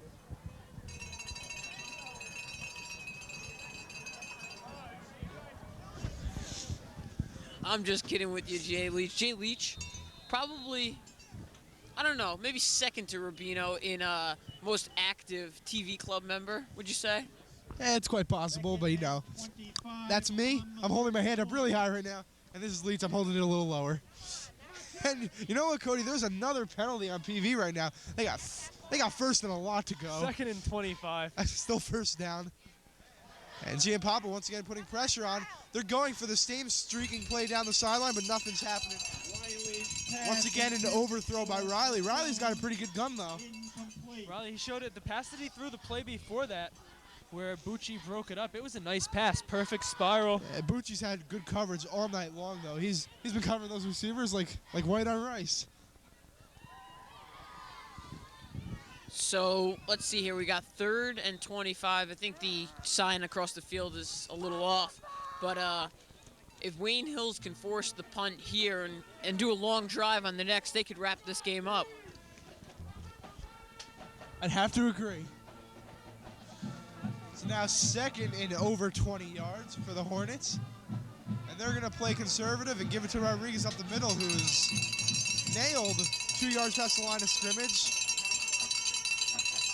Definitely colder up here than it is in the pit. Rodriguez on the carry. And there is, like we said, Rodriguez on the carry, and the hit was by a couple Wayne Hills defenders. Everyone on the defensive line getting it on that one, including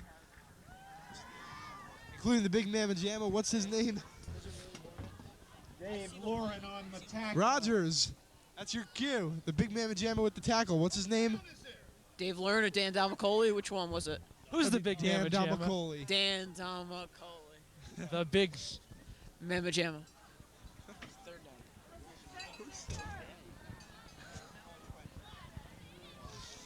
If you can come up with a better nickname for Dan Damacoli, please feel free to email us. Once again, that email is WayneHillsTV@yahoo.com. No spaces, no capitalization, no nothing. Just Wayne Hills, spelled just like it sounds, TV at your little at symbol, yahoo.com. Once again, in case you're confused, the dot is a period. We did not receive any emails last week. We were really disappointed. Maybe a little confusion on how to spell that. So 2nd and a mile right now. I think they were hit with another penalty while we were talking about our highly touted email So I address. sit here amazed with Justin's knowledge of the computer world. Rodriguez on the carry. Yeah, that's right. Yeah, I have to thank Mrs. Gurman, the computer science teacher at the school, for informing me of all my computer science knowledge.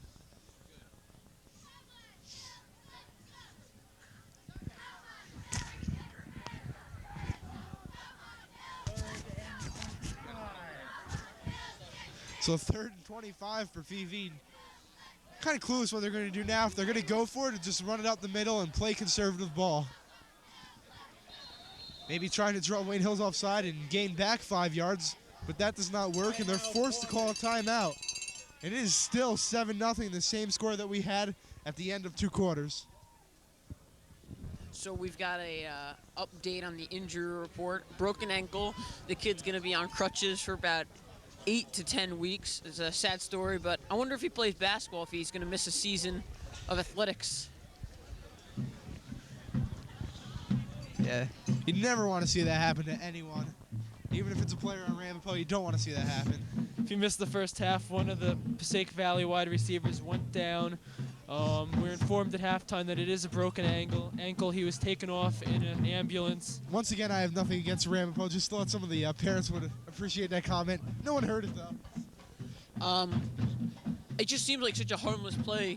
It's very interesting that was a broken ankle. It seemed like such a harmless play that it just came down. I thought he was going to get right back up. Next thing we know, the ambulance is out there, and he's out for a long time with a broken ankle.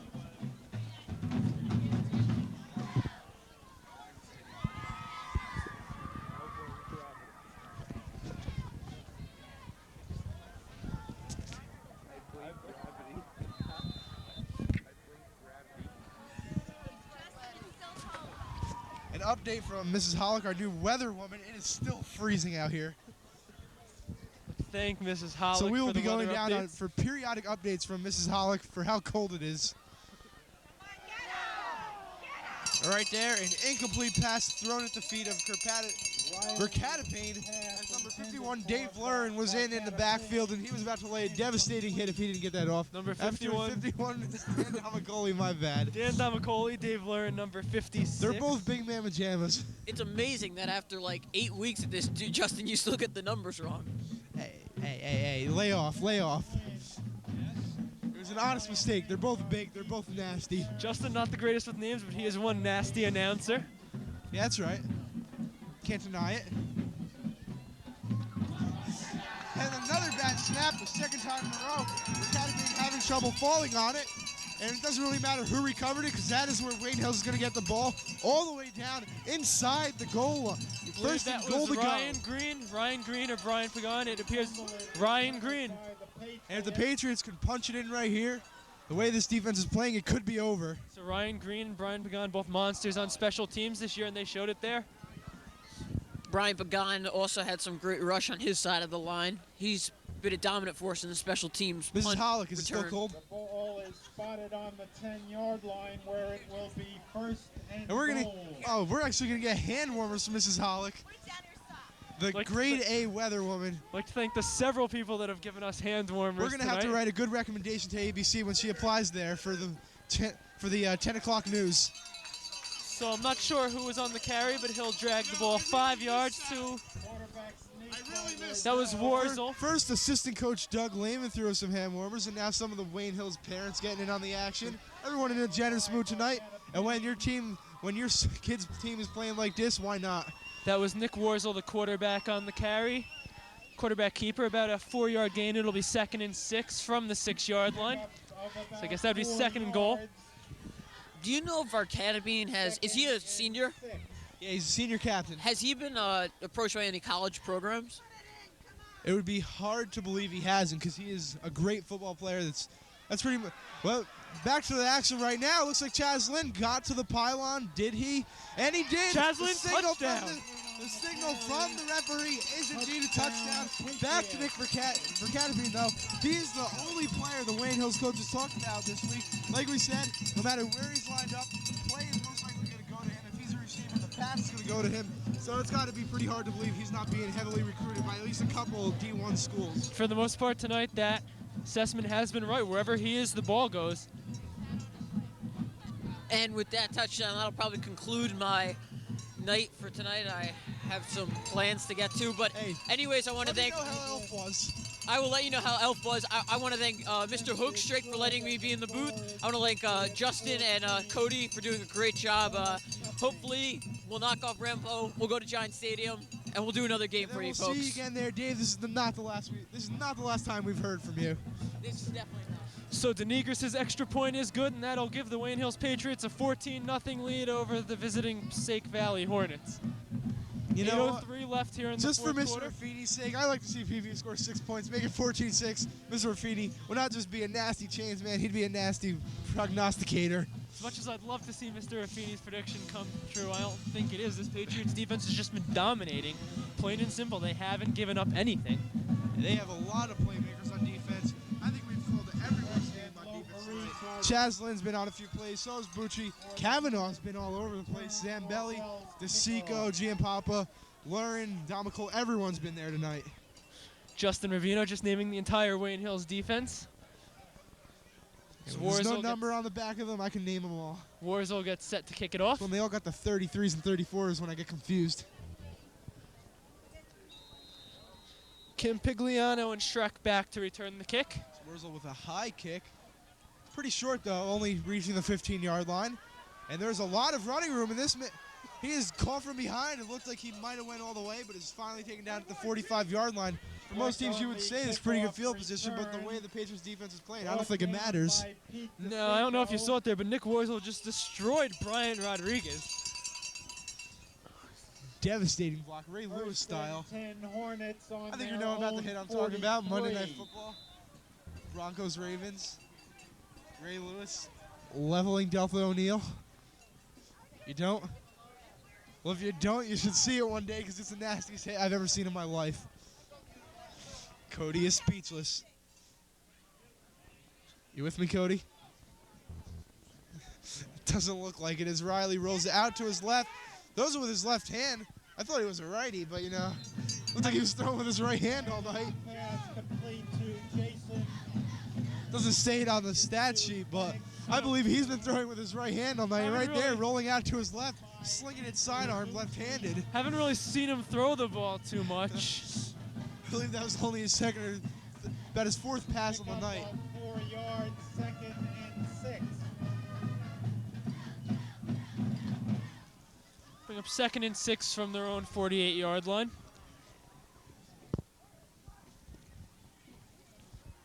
The Patriots with 8 men in the box, actually 9 men in the box. The only men still deep are Chaz Lynn and Kyle Kavanaugh. Riley receives the snap, rolls out to his right. And actually, he is a natural lefty looking to throw with his left. Cuts back to the other side of the field and gets out of bounds for a gain of 2 yards. Brandon Schlick in at quarterback and tackled by DeSico.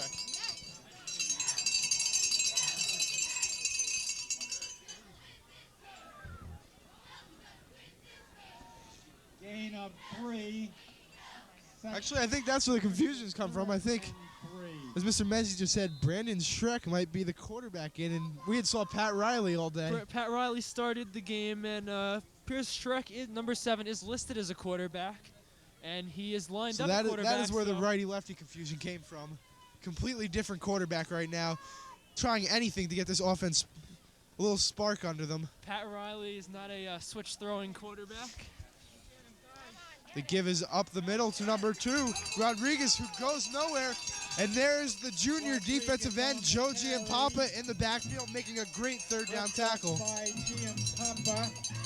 You know, and I have to say that they're going to go with it here. Go for it here. 4th and 2. They have to. Down 14 points, 4th and 2. It's really a no-brainer right now. It's a 2-possession game, 7 minutes, just under 7 minutes, 6 minutes and 55 seconds, especially with the way this Patriots defense is playing. Even if you get the ball back twice, which there's a good chance it won't happen, you don't have a shot to score twice. There's Baker Verkatapane on the bottom of your screen, lined up as a tight end in the backfield. Schreck awaiting the snap, and there it is. He gives it to his running back, who is stopped right away, but a second effort might have gotten him the first down. I was just about to say turnover on downs, but Rodriguez, with an extraordinary second effort, might have it. Although it looks like he's still stopped a little short. Don't believe he got it, and it looks like they'll call timeout and bring out Mr. Raffini and the chain gang. If you Mr. Raffini's going to have a solid performance right here if he wants that all-American vote. Official timeout. Crucial situation. So while you watch the measurement, we're going to watch Mr. Raffini's form right here. I don't think they got it. And there's Mr. Raffini on the left side of your screen holding the left place marker. has a pretty good form right there. Constant stride, good distance between each stride. I'd give him the vote for All-American. I don't know about you. And here's the moment of truth. This could be the play that sends And the they did Patriots to not the get second it. round against Ramapo. First down, And Patriots. That is it. Patriots have stopped PV once again for, who knows, probably the 6th time tonight. And if the Patriots are able to run out the clock right here or even score again, this game is over. The ball spotted on the Patriot 48.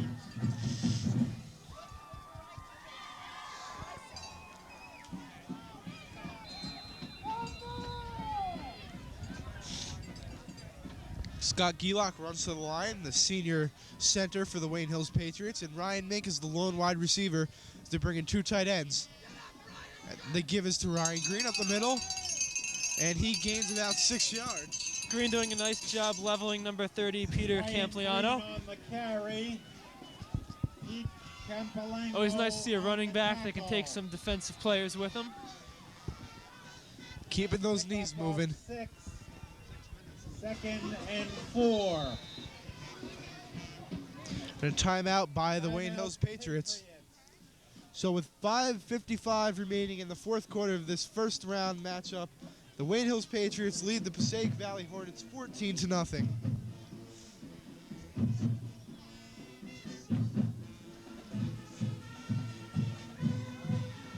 The cheerleaders are loving every minute of it, and we're waiting for them to throw some more of those foam footballs. I might have to walk down there and catch one myself, see what all the rave is all about. Foam footballs, all the craze.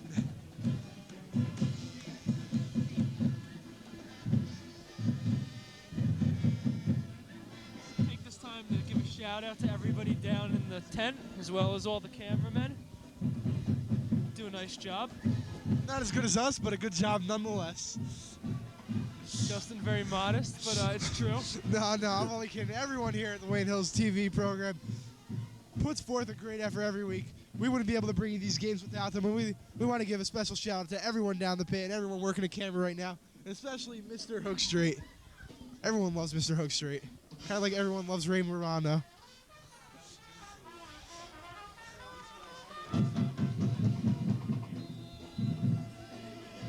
I think you can throw Mr. Raffini into that group too. Well, I thought that was a given. Here, Bucci with the carry. He does not get much yardage on the play. Andrew Bucci on the carry. And it's now 3rd and about 4 or 5 yards for the Patriots. Brought down by Pete Kind of surprising. Campolango. The Hornets aren't using a timeout right here to stop the clock and try to get the ball back with sufficient time. Not sure how many timeouts they have left. The timeout Corral was also in lights on the tackle. scoreboard don't seem to be working. Believe they used 1 timeout. Not sure. Bucci remains in as the tailback right now. Whereas with a quick drop, he's got Mink wide open, but overshoots him, and Mink does not look happy. He puts his arms in the air because he was wide open. That was a first down that could have sealed the deal, but overthrown, and Jesse Farina will have to come in to punt it away to number 30 for the Hornets, Peter Campliano. Campliano. Campolango. Campolango and Riley are deep for the Hornets. So like I said, Campolango is deep along with Riley. Obviously neither of us very good with names. We really got to start getting the rosters early in the week instead of last minute from Mr. Mezzi every week. So a great punt by Jesse Farina and even better downfield coverage. That looks like number 51. Come on, who's number 51? Number 51, Dan Domicoli, Yeah. the big Mama? Jamma. Yeah, that's right. How long saying that? Also Chaslin flying down the field.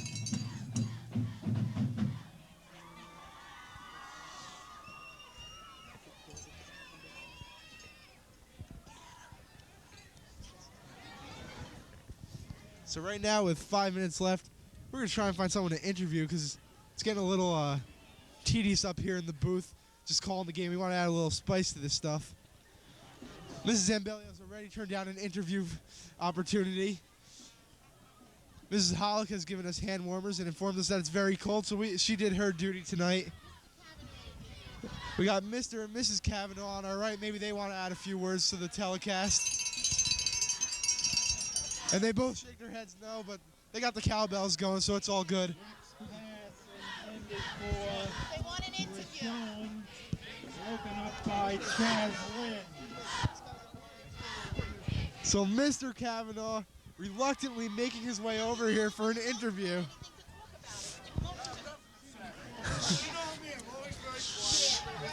We're very honored right now to be joined by Mr. Dale Kavanaugh, father of safety for the Wayne Hills Patriots, Kyle Kavanaugh. Mr. Kavanaugh, what do you think of your son's play? Never mind your son, the entire team tonight. This defense is pitching a shutout. Well, defense has been pretty solid all year. A couple games been close early in the year, and they've kept them in the game. I like the way the defense is playing. So your son Kyle right now is a junior, and some other junior performers on this defense right now, Joe Giampapa and Pete DeSico. What do you think of their play tonight? They've been pretty good all year, but it's one unit, and any way they can pitch in is good for the team. Like the way the young guys are playing, like the way the older guys are playing. They all seem to come together at the crucial moments, especially in this game tonight. They've had a couple solid plays on D to knock PV down when they've needed it most. So the way this defense is playing, how do you think the Patriots stack up against Ramapo for a matchup in the second round? I think we're all looking forward to another shot, and I think they are too. And hopefully they're a little bit tougher next week, and hopefully they can give Ramapo a little payback, because Ramapo fully expects to cloud us again. All right, thanks for your insight. We'll let you go back to your filming right now. That is Mr. Kavanaugh, father of Kyle Kavanaugh, the hard-hitting safety for the Wayne Hills Patriots. The one, the only Dale Kavanaugh, mentioning how Patriots team really seemed to gel at the right time. They started off 1-2, not the way you want it to start off. The playoffs actually looked in doubt for a while there, but like he said, the old guys and the young guys kind of gelled.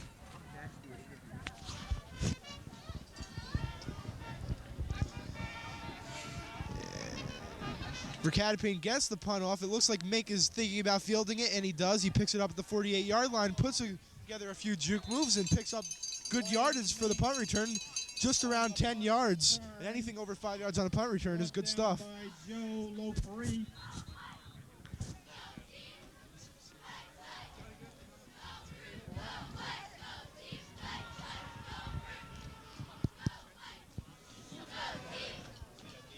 It looks like we have another injury on the field.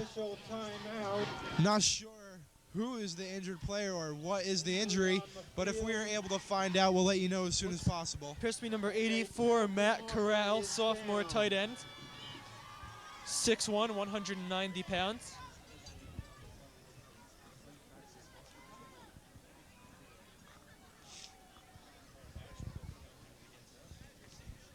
There's also a flag down on the field. Not sure what that is either. We'll wait the referee's signal. There's a penalty on the Patriots. And here's the official call. Actually, no, the referee's making his way over to Coach Olson. Let him know what's going on in the field right now. So now that we have this break and play, we got to find another interview. What do you say? Yeah, it's getting kind of boring up here. I don't know. Who else is up there we could get? See, Now, I'm really disappointed Mrs. Zambelli's turned us down twice now. Place is really started to empty out. Look to my right, and besides the few parents sitting I believe directly in Mrs. front of us, Shalari is here as well. nobody here. Whose son is currently attending Fordham. He was here last year. Actually, he played football, but also during the offseason, he was also a commentator. And also friends with Mrs. Domicoli, who is also up here. Mrs. Domicoli, in fact, as we were informed by Mrs. Zambelli, who still will not give an interview, fed the entire Wayne Hills team tonight. So all the parents doing their part.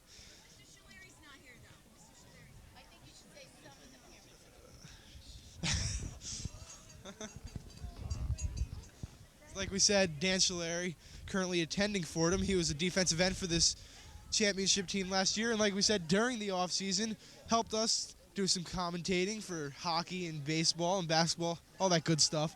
Basketball season is quickly approaching too. Patriots coming off championship season. They look to build on that, although they come in a lot smaller than last year after losing a lot of big-time players.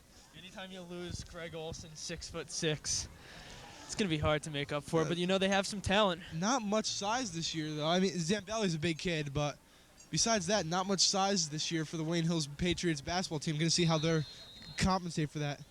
Actually, Chris Ambelli is not playing basketball this year. Actually, he's undecided right now, so yeah. Patriots will use a timeout. If he plays, they'll have size. If not, I don't know what they're going to do at the center and power forward position. I should go out there. I'm big. The team wants him out there, so hopefully they'll be able to lobby him to get out on the court this year.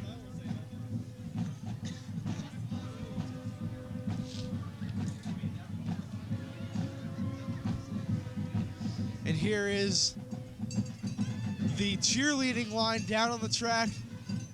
Pretty much a ritual every time they win. The freshmen, sophomore, junior, senior cheerleaders all get in on the action. Looking like the Rockettes down there with the high leg kicks.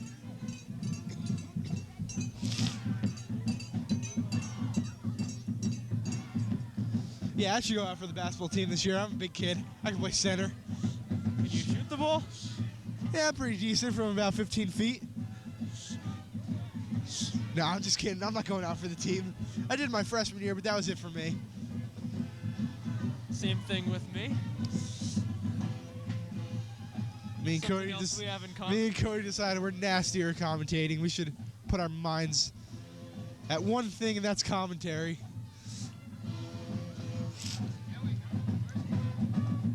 So Wurzel gives the ball to Green, and that is how we resume play. And Ryan Green breaks a big 10-yard run on first down, and the clock continues to run. We're down to 3:30 remaining in the game. Taken down by Frank Duke. Dan Chang is coming into the game. All right, you think we'll see that fake reverse? Almost guarantee it. First down, Patriot. Calling it right now, that little fake reverse thing, for lack of a better name.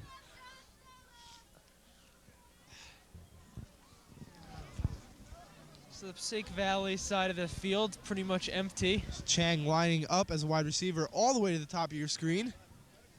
We were wrong that time. No motion there as Ryan Green gets the call up the middle, but another flag is down the field. A lot of flags tonight. Pretty sloppy game. Pretty sloppy game on both sides. Not as much for the Patriots, but the Hornets. Yeah, Passaic Valley had a couple first and 30s. First and second and 40. Penalty marker I don't think down. anybody has a play for second and 40. Throw it deep and run under it. It's like one of those Sandlot plays. You run down the sideline, I'll get it to you.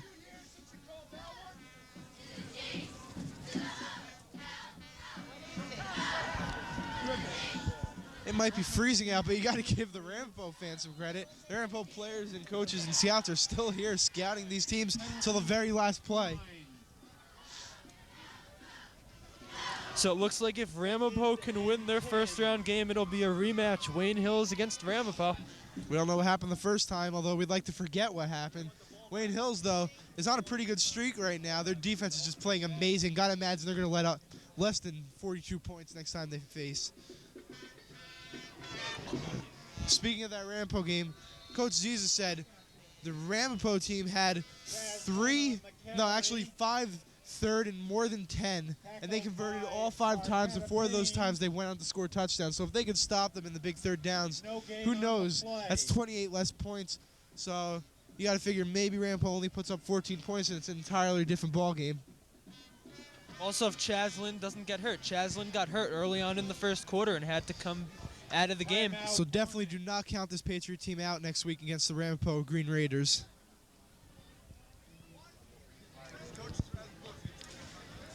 I believe that game will be played at Ramapo. Seen a number of different brackets, and they all say something different, but usually they do give the home game to the higher seed. Yeah, I asked Coach Tim Ziza about that, and he said, you know, that North Jersey website, they're always doing stuff wrong. They have no idea what they're talking about. Ramapo will have home field if that is, in fact, the rematch.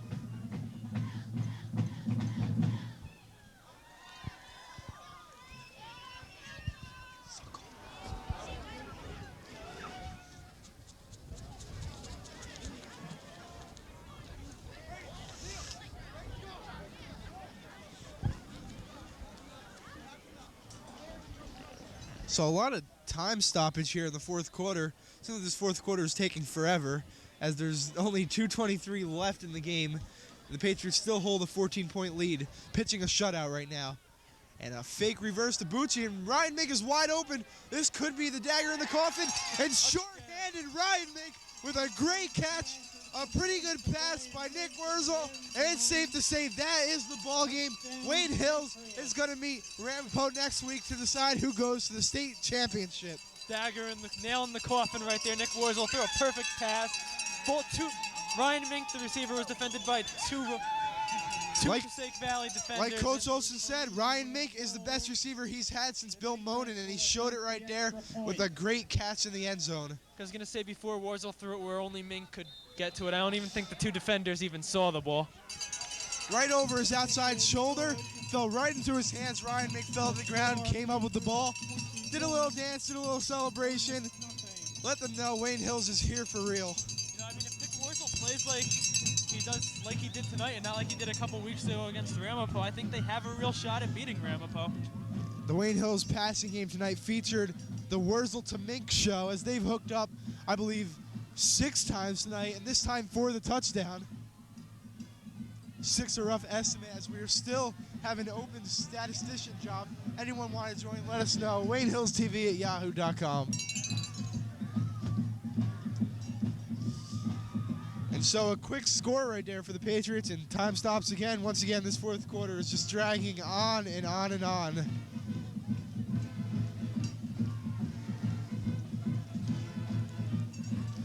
You know, for everyone's sake in the bleachers right now, PV should just take a knee. Let the clock run down and let us all go home. Because it is cold and they have no chance of coming back right now. I feel pretty safe saying that. Yeah, if they come back, I don't know what I'll do, but they're not going to come back. So I shouldn't have to worry about that.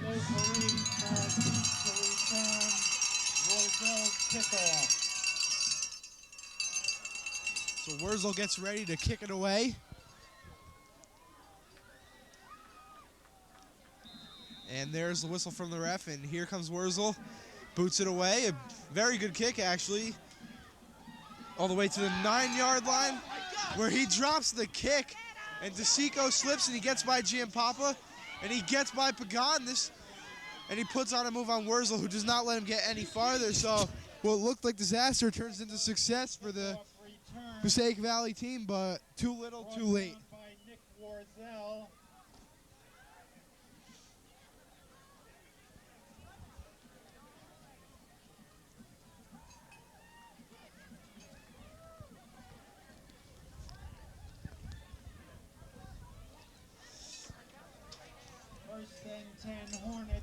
So the Wayne Hills assistant coaches have made their way out of the booth, press box, whatever you want to call it, back down on the field, getting ready to pack up and go home as soon as the final whistle blows. So the PV coach is coming down about 10 minutes ago. Yeah, they knew it was over. Shows what state of mind they were in. What am I going to be when I grow up, Mrs. Hollick? I'm going to be a wonderful announcer. The next Howard Cosell, and you know, you're going to be the next great weather woman down at ABC.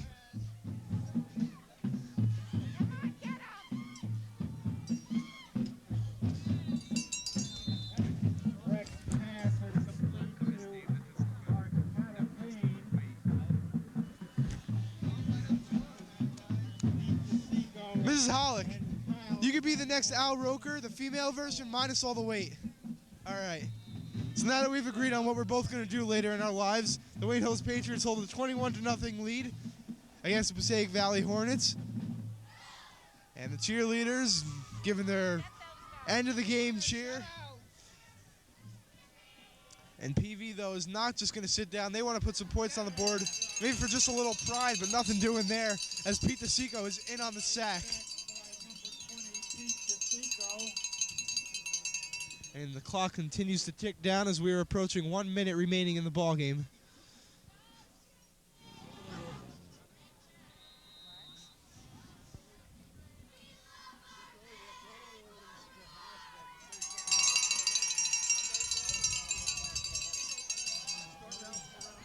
So there it is, the 1 minute mark. We're now in double digits right now. 55 seconds and counting.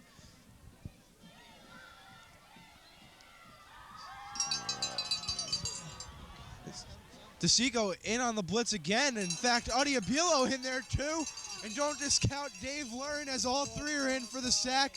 It looks like Lurin and Adiabilo will each get credit for a half sack. Looks like DeSico is held a little bit Like there, Mr. too. Solari said, once again, a host of Patriots in on the play. And like Mr. Kavanaugh said, this has been a team effort tonight. Not just one player stood out, the entire team has stood out. You got it. I'd like to thank all our guests for joining us tonight. Yeah, we had numerous guest speakers tonight. A very entertaining game, at least for me. How about you, Cody? Great game. Nice to see the Patriots come back and win. Right there, if you want. I know who Joe Giampapa's dad is. He's here every game I see him rooting on his son. The very good junior defensive end. And there is the final whistle as the Wayne Hills Patriots win 21-0. And they will face Ramapo in the second round of the state playoffs. Mr. Giampapa, you want to say anything? No, he doesn't.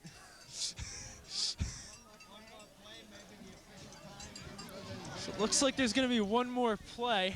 Oh, I'm cold. I want to go home. Not sure why.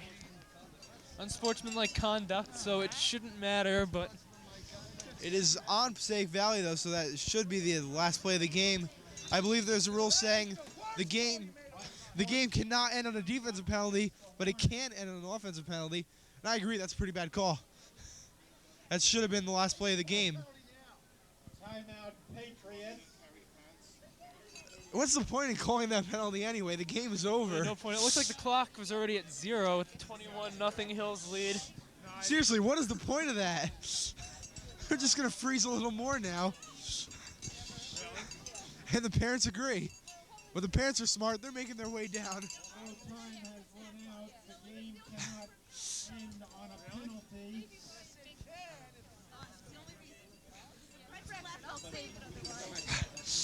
Nice. Can you do that? Nice. Oh my God, they're reading the manual. And right now, these refs are very incompetent. They're reading their manual. They don't know what's going on. Why are they even calling the penalty here? The game's over. It's 21-0. The game is over. I'm not sure if we can just come out and say that, but we did. I don't know. I probably shouldn't have said that. These refs do their best job, but right now I do not agree with what they're doing. A lot of crazy stuff involving the refs. Yeah, this is a crazy game tonight. First, we made fun of a kid that was actually injured. We'd like to send our condolences out to him and his family. Hope he's all right. And right now, we are taking cheap shots at the refs. Once again, that is no laughing matter. There was a player injured for PV. And after all that, the kid falls and it's a sack. So that is the final play. So just take away a couple more yards from PV's total offense output. And there's another flag. I cannot believe this. You have to be kidding me. What are they doing out there? That is And it No, they appears that pick will up not- the flag. Smart move by the refs. Got to give them credit. They did a pretty good job tonight. Besides that little fiasco at the end. Take back everything we said. So I'm Justin Rubino. To my left is Cody Chrusciel, and for Dave Rogers, Mr. Raffini, Mr. Kavanaugh, Mrs. Zambelli, Mrs. Hollick, and everyone that had a say in tonight's The Wayne game. Hills coaches who gave us hand warmers. Everyone. Did their part. We hope you all attend Wayne Hill's second round match against Ramapo. I know I'll be there. For Cody Chrusciel, I'm Justin Rubino signing off.